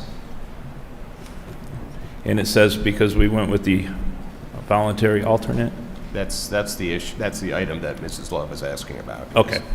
So when the bid was written, and our consultant CBD, they requested bidders to bid both products, which were the Atlas and I'm sorry, I don't have it right in front of me, but ADN or the other clock brand. Moss bid both. They bid both of those, but what they called the second, which is what we're recommending, a voluntary alternate, as they use the base, is that other brand. I had that right in front of me. I apologize. You can pull it up and see what the name of that brand is. But they are the low bid within the brand we're recommending you. Got you. Okay. So the other bidder did not bid the other brand. I see what you're saying. And so it looks, but they actually, we are comparing apples to apples, and Moss was the low bid with the voluntary. They called it a voluntary alternate, but it was in writing on bid day, and it was for that item, so they were low. Hope I'm making sense. Nope, makes sense. Any other comments or questions? Hearing none, all those in favor, please signify by saying aye. Aye. Any opposed? Motion carried. Thank you. Thank you, Mr. Goodman. Item 6.6 is approval of the 2024-25 first amended budget. Dr. Ryan or Mrs. Rogers? Who's going to? I'm going to have Ms. Rogers come up. She did a lot of work to prepare this, and it's kind of our yearly budget cycle to tighten in our our previous and our current year budget as we start looking forward to processing next year. Okay. I have a couple of slides that I prepared for you just so you could see, with all the detail that was given to you, you could just see a highlight of the major changes or the things that changed that affected the different areas. The first slide is the revenue adjustments from the original budget in June to the amended budget that I am asking you to approve tonight. I think your bigger ones you want to highlight here would be the state aid funding, including categoricals. This is basically because the state aid did not have an approved budget. The state did not have a state aid approved budget when you approved it in June. It didn't get approved until fall of '24. And there were some significant changes to what you guys approved. We had you approve what the governor's proposal was, which was a $200 foundation pupil increase. And there was no, all this MIPSR changes that they made this year, none of that was in the governor's proposal. Then in the fall, when it was approved, there was a 0 foundation allowance increase instead of 200, but there was a lot of 5.75% MIPSR's rate reduction. So when you do all that, and then we get our student count in and all that, it ends up being about $1.6 million reduction in our state aid. So, trying to think if there's anything else big. Mental health grant, that was also something else that got approved in the fall. We did not believe there was going to be any 31 AA money this year, and then they approved a supplemental that we haven't gotten it yet, but we're supposed to be getting it in like March or April. So that's what that is. It's a little large one. And then we received a first filter grant. That's a little bit larger one. We received a cybersecurity grant. We received all of them during the school year. We didn't know about these grants. And then the title federal funding, again, we went with what they told us back in June we were going to get in our title funding, and then when our new allocations came out, and they always come out around December, when they came out in December, they were significantly higher, $480,000 higher. So those are your main areas, and when you put all these together, you end up with a revenue adjustment of just under $300,000. You're going to see your biggest changes in expenses. You can see we were able to reduce our expenses by $4 million. The biggest thing would be in human resources, and it would be in that UAAL rate reduction. That's about a $4 million reduction, the 5.75 that they had us reduce the UAAL. But when they reduced that, they also reduced the revenue. So, or they gave us the revenue, I'm sorry. They gave us the revenue but reduced the expenses, so. In regular terms, the UAAL is the reduction in the amount that the district pays toward the retirement towards our current staff members that are not contracted services. So all basically employees. Correct, Ms.? Yes. And then you'll see a couple of increases. You'll see the title expenses. You've seen that the allocation went up. So did the expenses go up. Usually when the allocation goes up, then the expenses will go up. Those are usually pretty matched. We usually try to match our grants. The first filter grant, you see that in there. The mental health grant, security grants, that I increased a few of those expenses. We got a new transportation software that you guys approved. These are things all that has happened since June. And then our special education expenses, I increased those because I felt like I didn't have those high enough when I went through all the staffing and all that. So that gives you a reduction of $4 million in our expenses. This puts, our original budget was at just under 5.6 deficit, and now I'm proposing an amended budget deficit of 1.8 million. So, any questions on the changes? Seeing no questions, may I have a motion, please, to approve the first amended budget? I motion that the Board of Education approves the First Amendment budget for the 2024-2025 year as presented. Support. Motion's made and supported. Any comments or questions? Seeing none, all those in favor, please signify by saying aye. Aye. Any opposed? Motion carried. Thank you, Mrs. Rogers. You can stay up there because the next item is our monthly finance report. Yep. This is a financial update that'll get you through February. Budget to actual revenues is 52%, and your budget to actual is 53%. You're looking at about a $24.4 million fund balance right now, and as you know, our June 30th ended at 30 million. Now, when I bring the next update, I'll have this amended budget in it. So this is using the original budget. So I'll be putting the amended budget to that. So that'll change a little bit. Any questions in any of the check registers or any of the information that was presented to you? Any questions from Mrs. Rogers? Very good. Thank you very much for your report. Thank you, Mayor Bell. We have several discussion items this evening. Item 8.1 is the first reading of several bylaws and policies, and I will call on the chair of our policy committee, Mrs. McGinnis. Thank you, President Lee.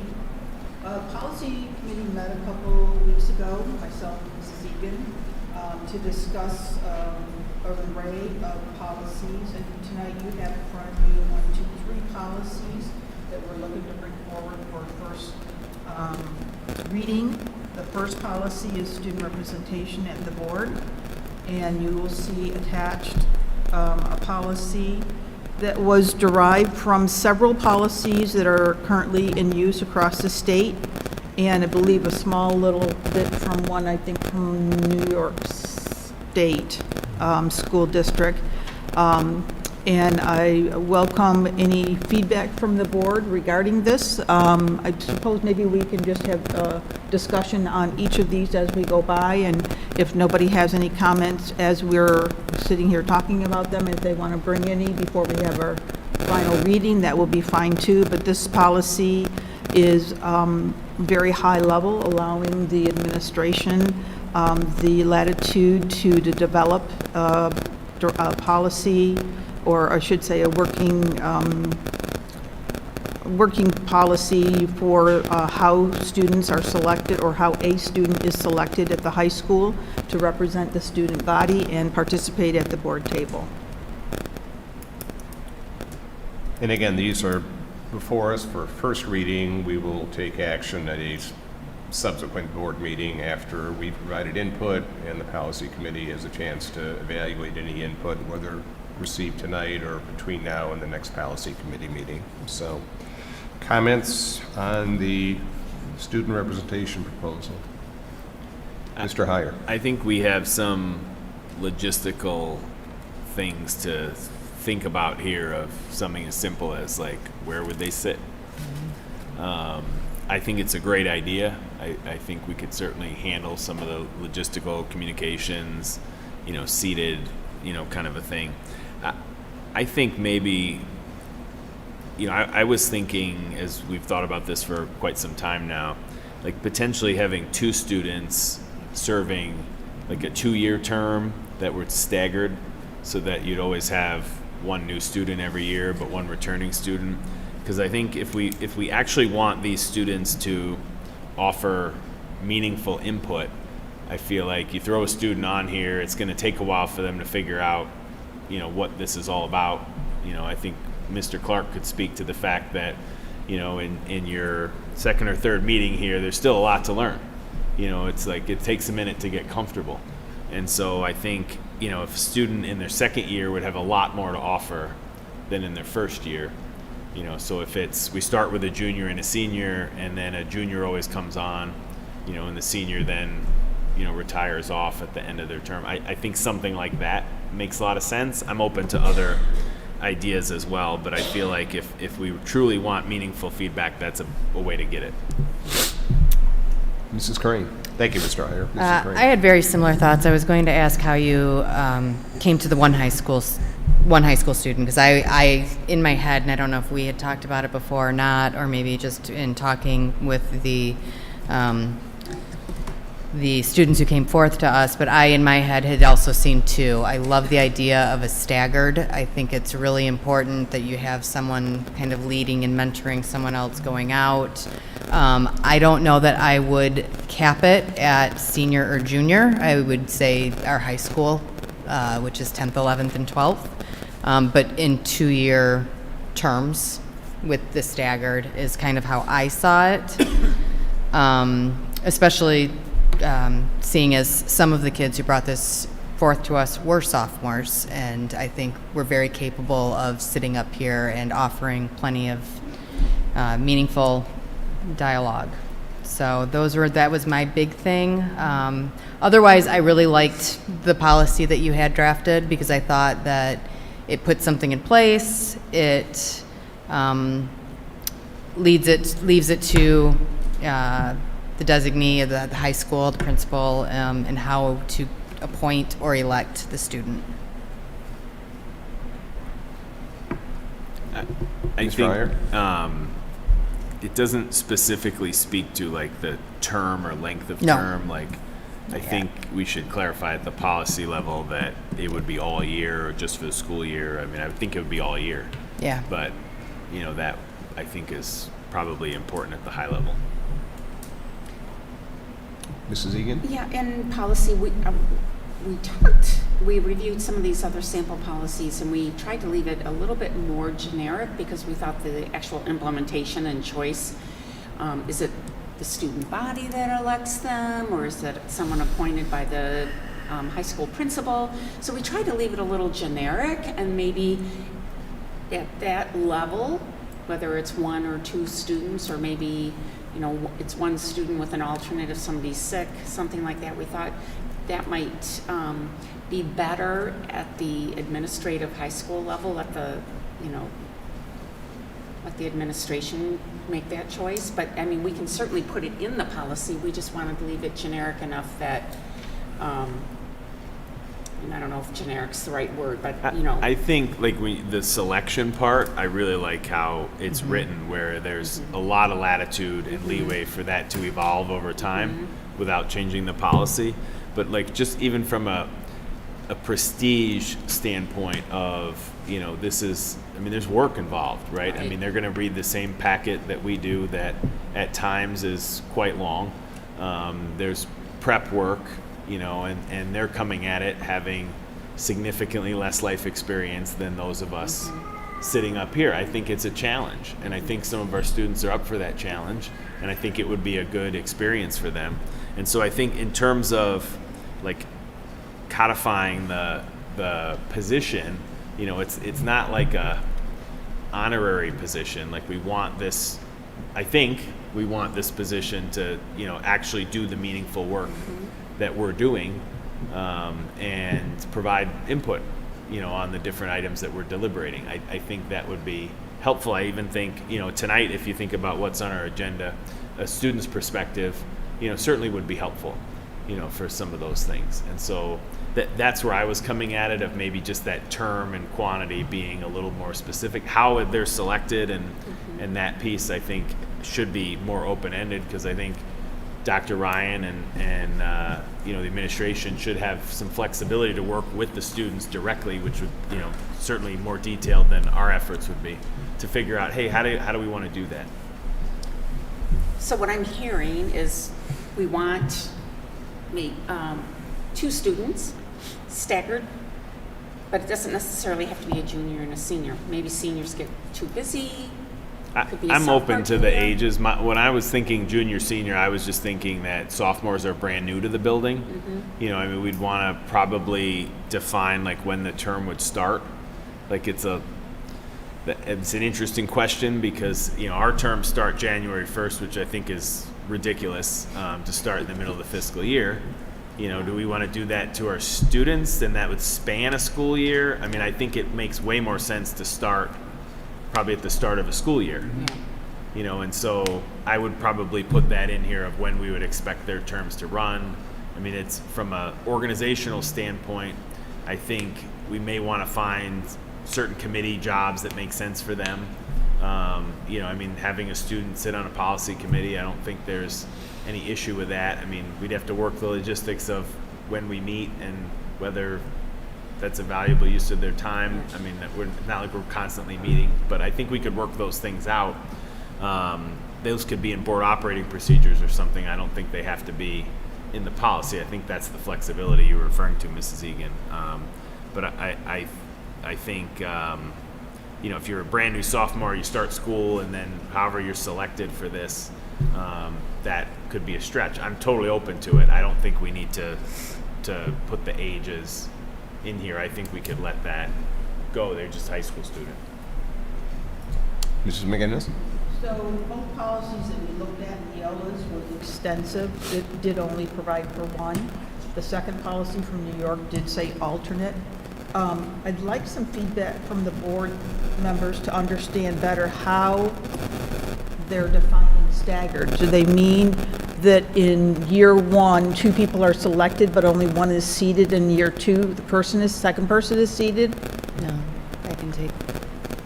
Well, I think the concept of staggered terms would start with, if 2 is the number, it would start with 2. One of those 2 would serve a 1-year term, 1 would serve a 2-year term, and then every year 1 would drop off and 1 would come on. That's how I understand it. That would be my understanding. I think, like, as I'm thinking out loud and we're having this discussion, I think, you know, in terms of the training available, and there is that student board member association. National. If there's training available or what that looks like, you know, we might want to put that in at this level because, you know, certainly we have bylaws around our training and what that looks like. Like, would that apply to the student at that level? Is that a different sort of requirement? Or, you know, I mean, we wouldn't expect our student board members to take all the 100 level classes and No. get certified, right? I mean, that would be a lot for a student. And would we allow them to take any of those classes? Are there separate student organization classes? I think we may want to clarify what the, you know, maybe there's an orientation process and maybe we offer some PD, but I mean, are they coming to OCSBA with us? Are they, you know, going to a conference? Like, I mean, I don't know. I guess I'm open to pieces of that, but I mean, that's a little bit of a can of worms. I guess I would like to suggest that we start small and let it grow. Yep. Because I think some of this is so unknown for us that, honestly, I don't know, can they even take a 101 class? I mean, I would be open to it. I mean, I work a full-time job and I take all my classes, so students got a full-time job. These classes are available. This is the commitment you make when you're a board member. It's work. And so I would have no problem with student representation being asked to have some training so that when they're at the table, they can have a knowledge base that gives them the comfort level that they can speak on the subject and speak on what is the duty of a board member. To just come to the table to speak your opinion about something could possibly derail the work of the board without the board. And I want our students to gain knowledge about what they're representing. So I would have no problem with that, but I would like to see if we can roll some of this out and put it in our operating procedures. I would agree with that. I like that. I think like the travel question is an interesting one, right? I mean, I think maybe at the policy level, we need something that says like we're not sanctioning and funding student board member travel. I mean, just from a permission standpoint, like that would be I mean, it's beyond what we can do, you know, and, They're minors. yeah, they're Right, minors. well, I think I can't even pick someone up and take them to a tennis match without them signing the permission slip, so I couldn't pick up the student representative to bring them to a policy meeting either, I don't think. No. Right, so I mean, that's logistical, Yeah. so. But our 101 classes are held virtually, so that is a great. But again, that's something I think we can grow into, I Mm-hmm. think policy-wise, because I'm looking at the National School Board, Student School Board Member Association. They do have classes, but I would want someone to look at them first, and I think, like you said, I think that would go into our board operating procedures when we decide what would the best fit for our student representative, what that would be. I don't know what this program is about right now. And we can always revise this policy. You know, we get them on and get some input from our students and, you know, have them be part of designing some of Yeah. the details. I think those first two are gonna I think it's important, at least at the high level, to at least draw the sort of box around, you know, what, I don't want to get to, who's going to annual conference and, you know, not be clear that it's not the students. Right. Right. So do I think that we need some inquiry with legal? I mean, is there anything on the legal side of it that we need to inquire about? Student participating at MASB? Or would we only look at virtual? I guess I would say we'd want to get some input from the students, but I would think it would have to be virtual. I think OCSBA is maybe a question mark. Some of that might be worthwhile. I can ask, but I can look into that. I do like the idea of keeping it very simple to start with, Yeah. and then let's modify it as we go, as, you know, we just see how the experience goes with the student and let them help us. Right. Well, I greatly appreciate the feedback we got because I think it's very helpful to get a more broad perspective of this because it's new for everybody. And the policies that we had only did have one did have an alternate comment. So thank you very much for everybody's input. I would just say I don't like the idea of an alternate. Like, I don't think that makes sense. I think it would be extremely hard to like jump in for one meeting Right. and have any idea what's going on. Like us being an alternate and just, yeah. Move to 8.1.2, which is policy 312008. It is being revised, and 5340 are both being revised to include language that reflects the forthcoming requirement that any individual serving as a high school athlete coach be certified in CPR and the use of AEDs beginning with the 25-26 school year. So there's just language revised in both of those policies to accommodate that change. Any comments or feedback for Mrs. McGinnis on those two policies? Okay. Policy 8.2 is a policy regarding naming and commemoration of facilities. Again, Mrs. McGinnis. We have Mac, staff member that wanted to listen, he's, with them, so. Okay. Well, I grab them. The baby? Can I hold the baby? I will hold the I was baby. just say, I'll hold the baby. Baby. Just give me the baby. I'll take the baby. Guess it never does change. We've all been there. He goes Cute all- one. It's a cute one. I might have to do. You guys are out of practice. All right, Mrs. McGinnis. Is about a board policy regarding, oh goodness gracious, here we go. Naming and commemoration of facilities. This is a discussion that's been had on several occasions in the district, often after the fact.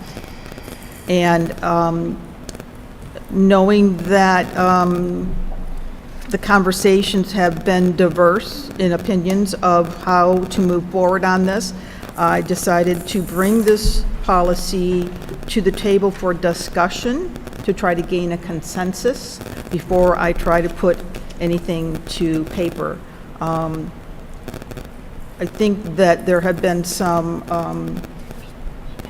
deep opinions about this, and before I try to wordsmith something that I think would work for the entire board, I'd like to get some feedback from the board as to some parameters that they would like considered in creating a policy, or understand that there is a consensus to create such policy. Can I ask for perhaps a little bit of historical perspective, not to put Dr. Ryan on the spot, but I know that, for example, none of our elementary schools are named for individuals, and my understanding is that, so at least a policy, written or unwritten, is that, we would not do that with regard to schools. Can you shed some perspective on the last conversation I recall, and I'm going to lean on Trustee Heyer as well, thinking back to when we were looking at Clarkston Junior High School, and we were looking at naming it when it was going to be first. We had Clarkston Middle School and Sasheville Middle School.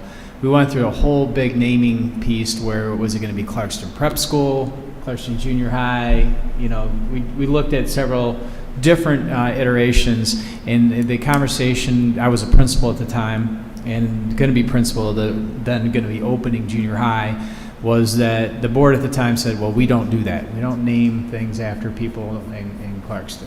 And as a principal, I kind of looked at it as, okay, well then here, what other options we had? And we had students even add in input, and then it was eventually settled on very creatively Clarkston Junior High School. So where it ended, and that was kind of it. Since then, the only other naming piece that I can recall in recent time had to do with review over the Fife field house, and that kind of was in process, and I'll even look to my colleague Heidi McLean to kind of help me in that. Yeah, the other one that we looked at, we did, was the Sasheville gym after Mr. Vara. Yes, yeah, and that was tied into, I believe, a financial support from the Gibson Foundation, who reached out to us wanting to adopt the auditorium to continue then to put money into the theater program. So, and that involves, has a plaque there. I'm not even sure, what the reference level is there. And barring that, I have no other information or anything else that was along that. So I think in listening to the policy committee and listening to Ms. McGinnis here, it was really, that we had a plethora of different potential policies to look at. But I think that, again, simply you just wanted, is this the desire of the current board to evaluate a policy at all, or is it just no? Because it seemed like a futile exercise if we were going to go through and try to find out the exact verbiage on different things where we're not really interested in that. Is that fair, Ms. I equate it Segan? with fund equity policy. We finally have one. I would just add, when I started a couple of years ago, the only thing that was named was the Dr. Green boardroom after a previous superintendent.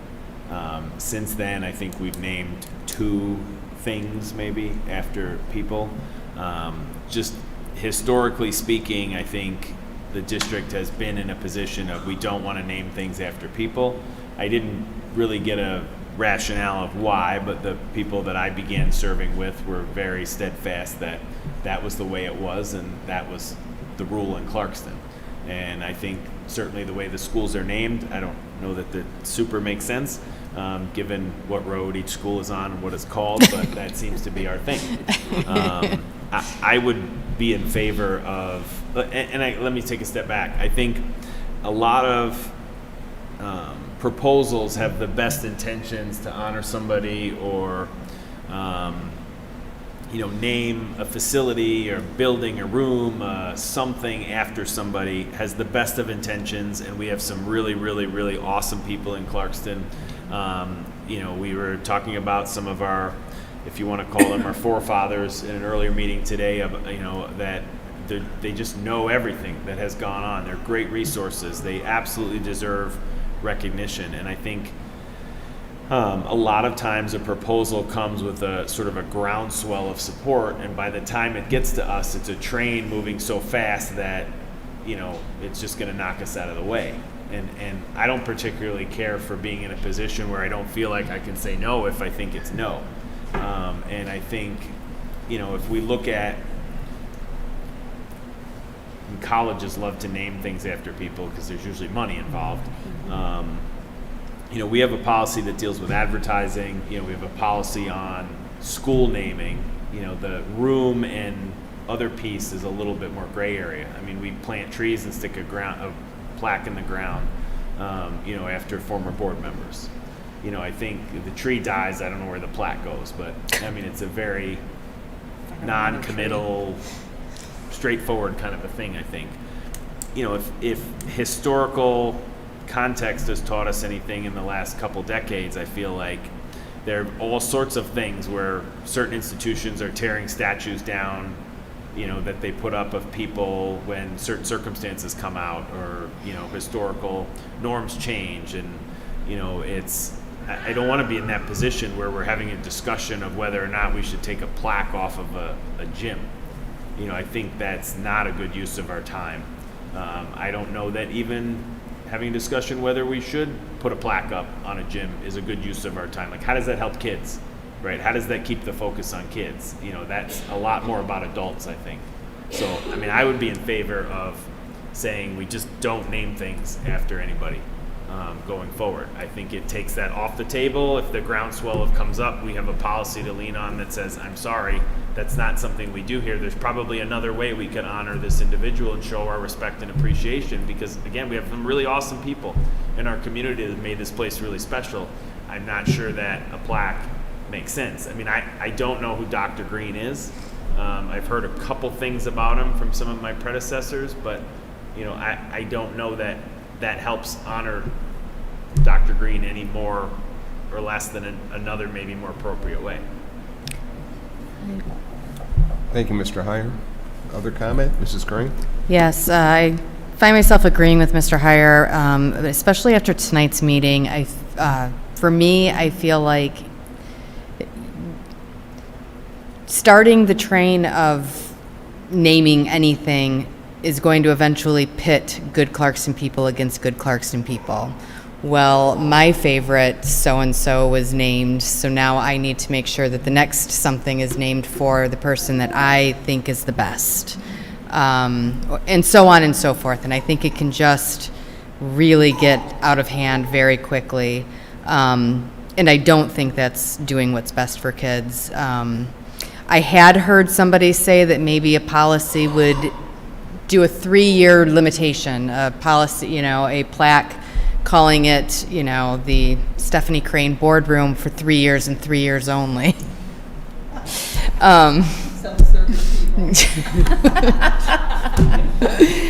But I actually would prefer, rather than any term limit on that, to have a policy that says we don't do it. Any other comments? Well, I wonder, we can certainly have a policy and just say we don't do that, but I do wonder if, just like board members, we can plant a tree and put a plaque, at a school. I don't know. I mean, do you think that's going to get out of hand or not? No, I just think, I think back to influential teachers I had in the district. Chuck Keegan comes to mind. I think there's a 5K or a 10K, that they do annually that honors him, that I always appreciate seeing. I'm not a runner, it's not my thing. But it's like that's the way that honors, that person. There are scholarships, right? We go to senior awards night. There are scholarships for various folks that have been influential, that have chosen to go that route. I think there's a lot of other ways that, we could commemorate folks. And I think, that if a policy says we're not naming things after them permanently or temporarily or permanently, I think that's a way that people can look to other avenues. And I think that would be very appropriate to say, hey, what else could there be?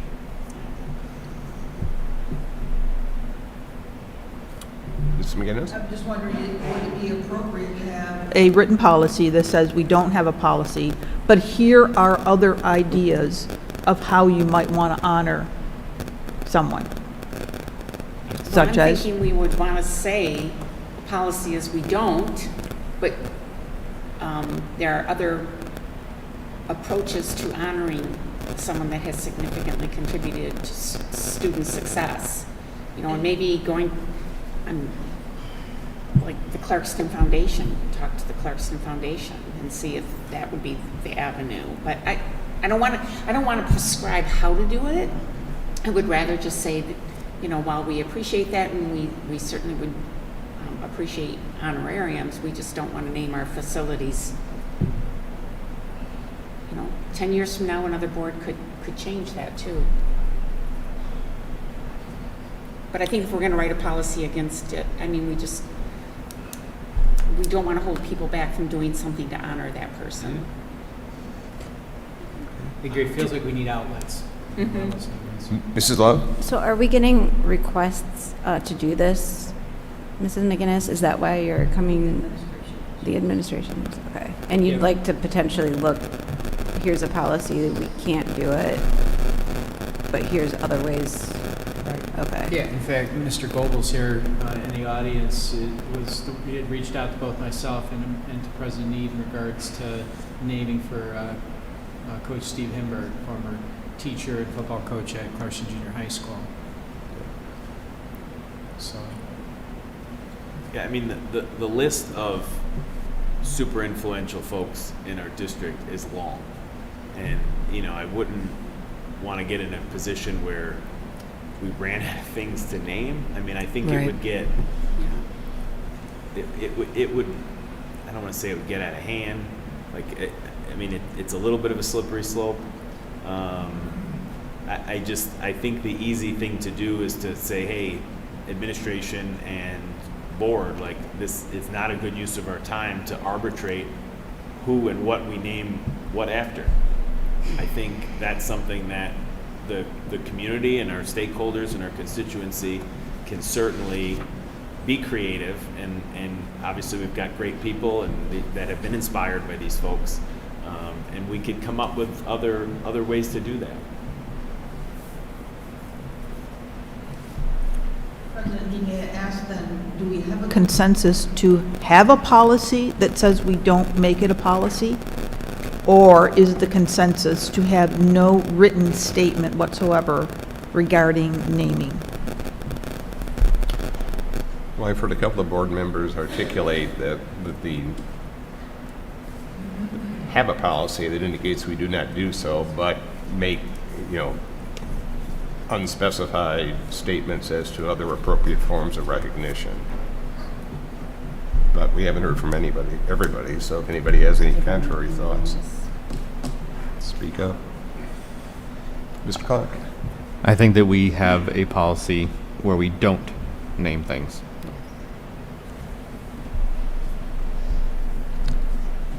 You have appropriate feedback, Mrs. McGinnis? All right, thank you very much.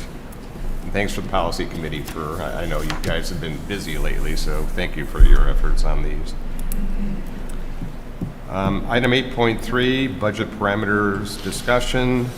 Dr. Ryan, do you want to start this, or Mr. Rogers? This Mr. is Lucido? this time of year, starting our budget conversations for the 25-26 school year. And in front of that, obviously, we've already had a pupil counting presentation back before the holidays. We've had updates, and we've heard from the governor in terms of her proposal for school funding for next year, although by all indications, there's a big uphill climb before that to get completed that might stretch into next fall, which we haven't seen in many years. Additionally, we've also had information, obviously, on grants. We've looked at the board tonight approving the school of choice, which obviously plays right into our budget formation for next year.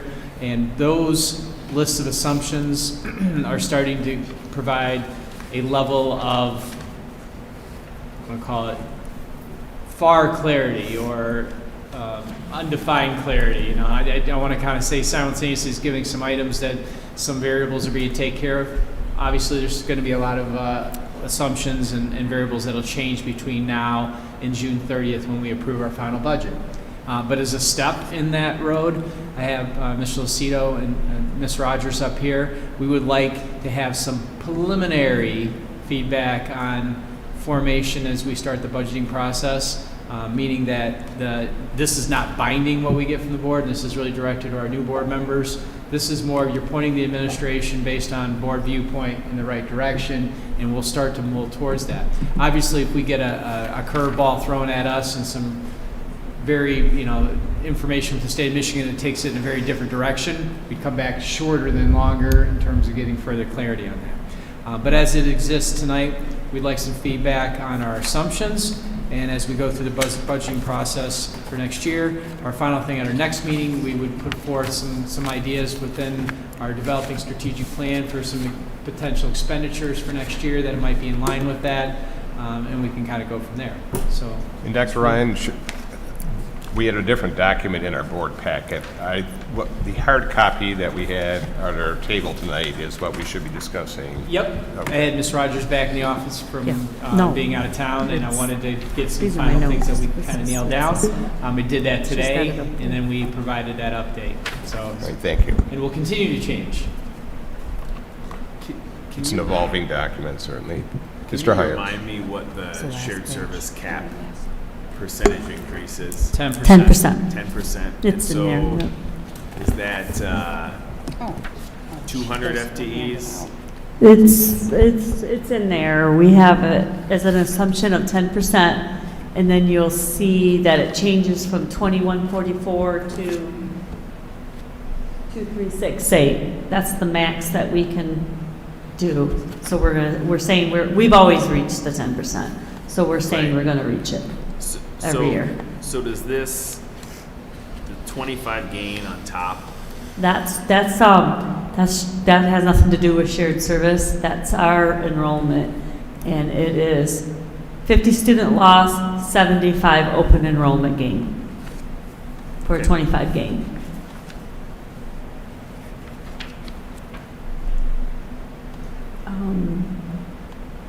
This is always brought to you in March after we have a governor's proposal. So this has got the governor's proposal in it. And so then I can start the direction of starting to build the 25 to 26 budget that I'll bring to you in June. So your assumptions, like you said, are the 25 gain. You have the shared service going up 10%. And the benefit changes are 2.5%. That's a known factor for us. And then the governor proposed a $392 increase, taking us to $10,000 flat for our foundation allowance. So those are your major assumptions. And then I have the amended budget that you just approved. That's the first column. And then I have the changes that these assumptions would happen to 25, 26. So the foundation change would be increasing it, the state foundation from the amended budget to changing it 2.8 million. And then the categorical state fundings, that's a big negative because that's just some one-time grants that are going to go away. We still have some state one-time grants that aren't going to come back next year. So that's what that is. And then the MIPSers, that is a negative because there are some one-time MIPSer funding that are not in the governor's proposal. She has eliminated two of our categoricals for MIPSers. That's, if you look at the $392 increase, it's pretty much ate up by her retirement rate one-times that she's taking away from us.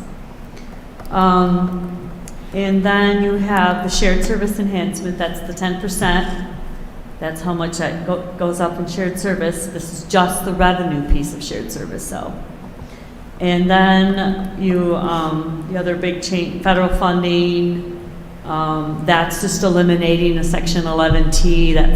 That's all that we have left of COVID funding. We did one more summer school program in the summer of '24, and then now that money is all spent, gone. We won't get any more of that. And it did all have to be spent by September 30th, '24 anyways. So that was our last bit, and that'll be gone, that revenue.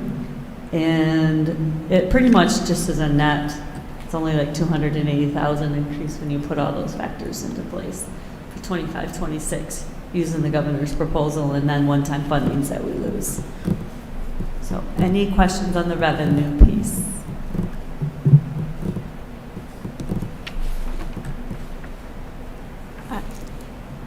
I don't have a question, but I just have a comment.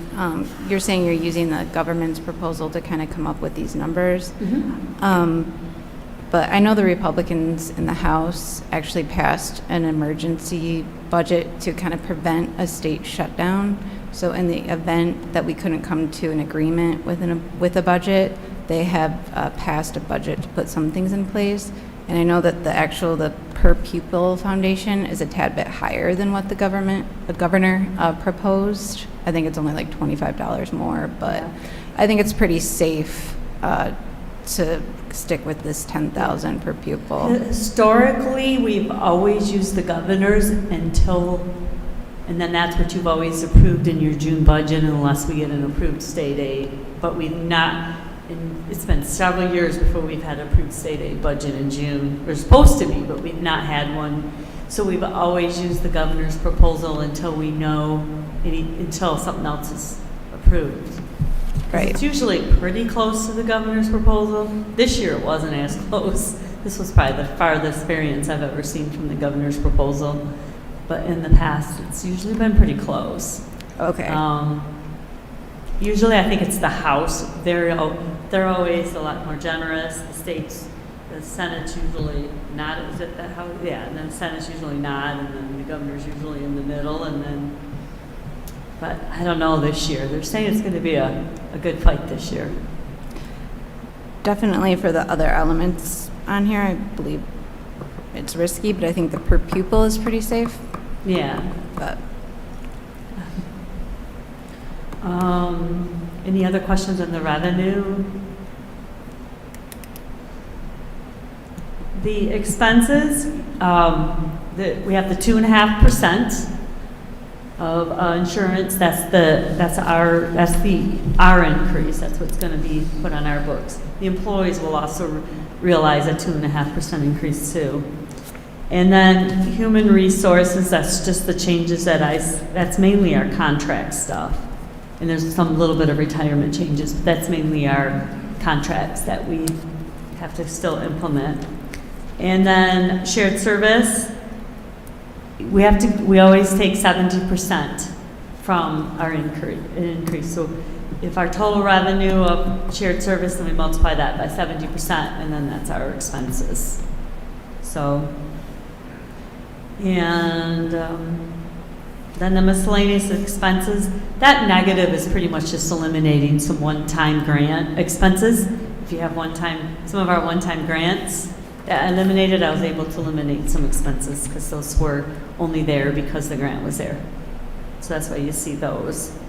And then that puts you, if we use all those parameters, and this is where we move forward with and I start to build the budget, you're looking at like a $3.6 million deficit budget for 25-26.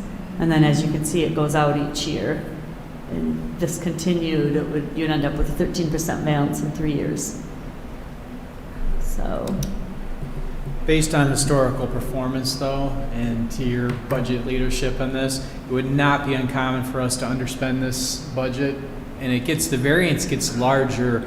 From those that started with me years ago, when we had like a $60, $70, $80 million budget, and it was like, wow, $5 or $10 million was big. As we push towards $140 million, mid-130s for a year, those variances become larger in terms of how we spend it. And just for historical perspective, to Mr. Clark, looking at, we've run as low as like 2 or 3% fund balance. It's not a good place to make a living. We need at least 9% in the bank, slightly over, not to borrow money from the other day when we talked about it. And running anywhere between 13 and 15% is not a bad place. Fund balance is kind of a two-edged sword in terms of you're carrying money that the public has given you to educate kids. How much is enough?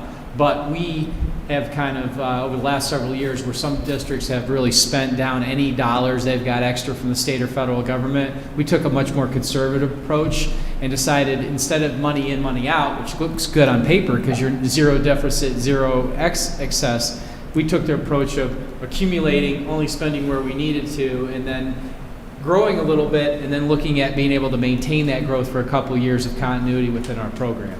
So that's kind of something to watch, and we don't ever want to get into perspective where we're saying, if we don't do anything, we're going to be down to 13% in 27, 28.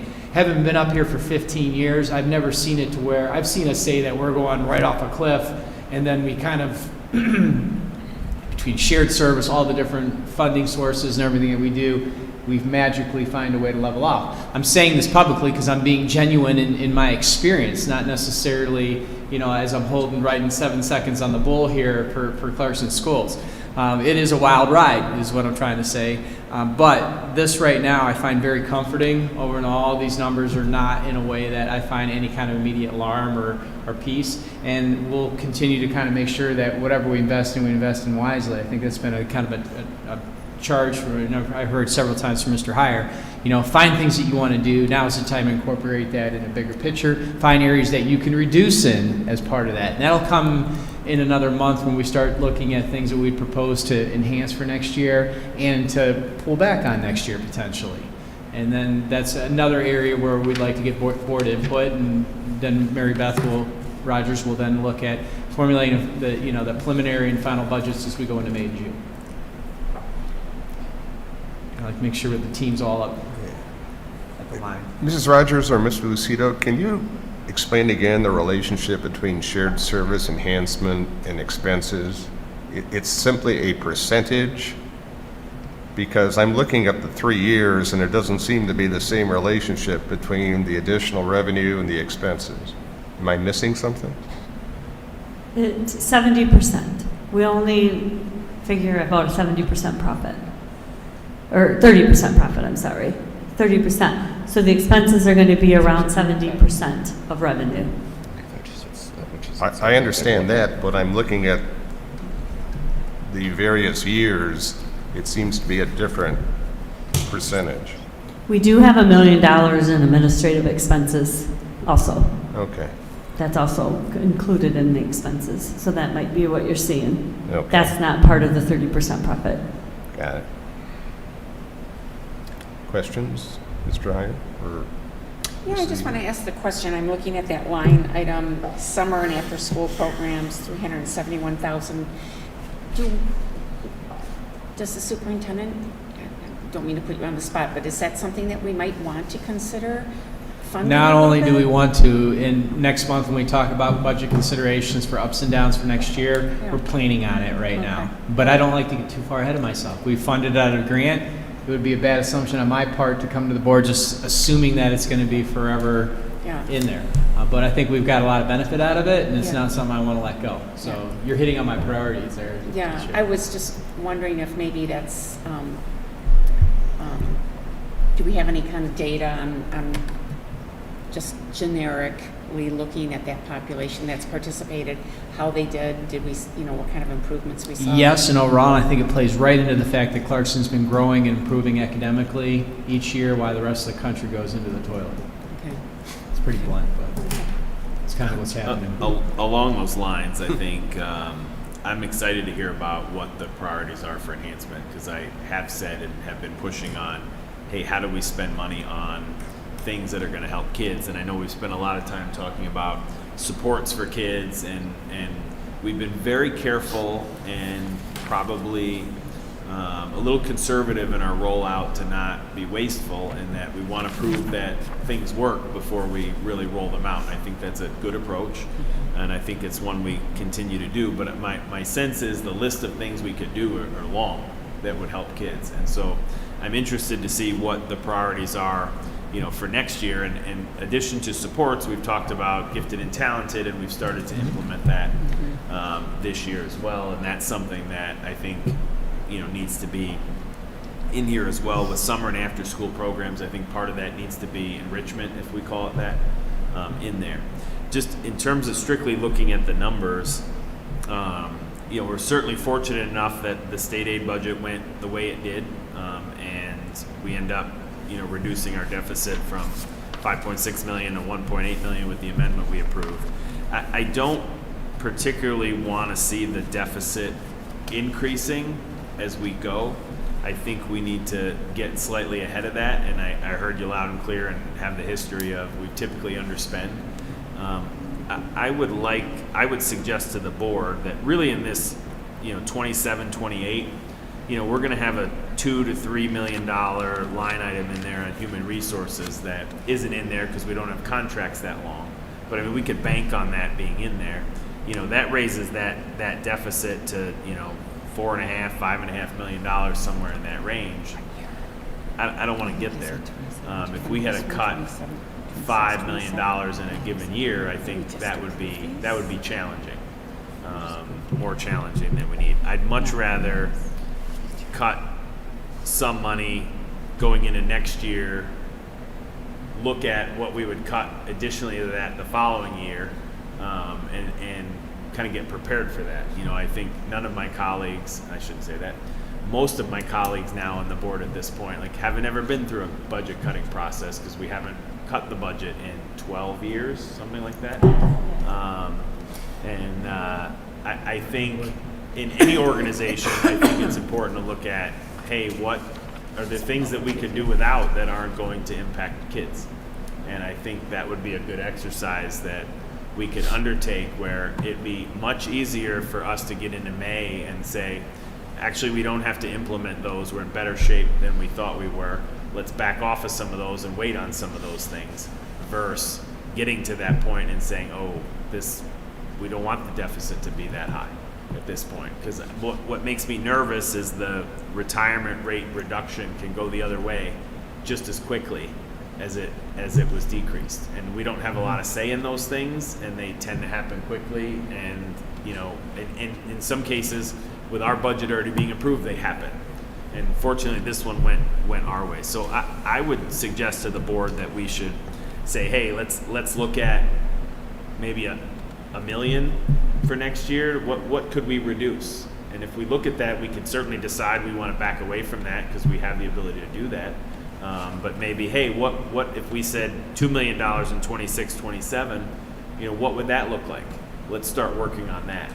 But I think it would be prudent of us to talk about that well in advance before we have to make those decisions, to say, what does that look like? And I think, Dr. Ryan, you've shared with us some very preliminary high-level things of where you think we could do some things. And just as we run toward, if we just let things run, which we would never do that, headed toward that, say, $4.5 to $5.5 million deficit, I don't want to see the deficit increase. I'm fine if we keep it relatively stable, but as we just had a $3 million swing to the good, I want to be able to have a $3 million swing we can't control and still be okay.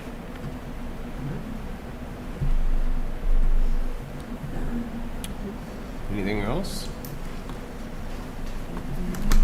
All right. Thank you, Mrs. Rogers. Thank you, Mr. Lucido. Item 9, this is the second opportunity for citizens' comments. Citizens at this point are welcome to address the board on any topic. So, and again, you have 2 minutes. Please state your name and address.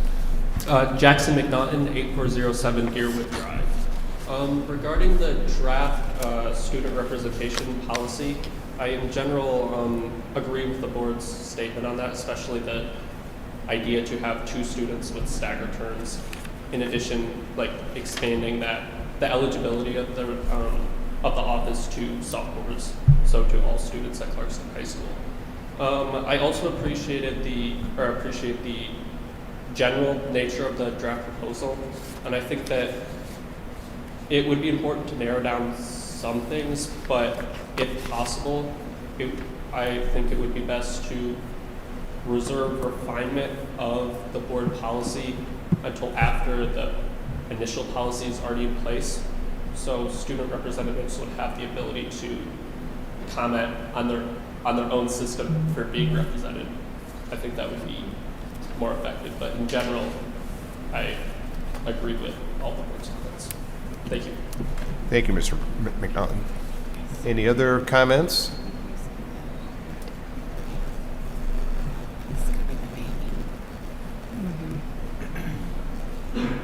Thank you. Steve Strader, 6101 Cheshire Park.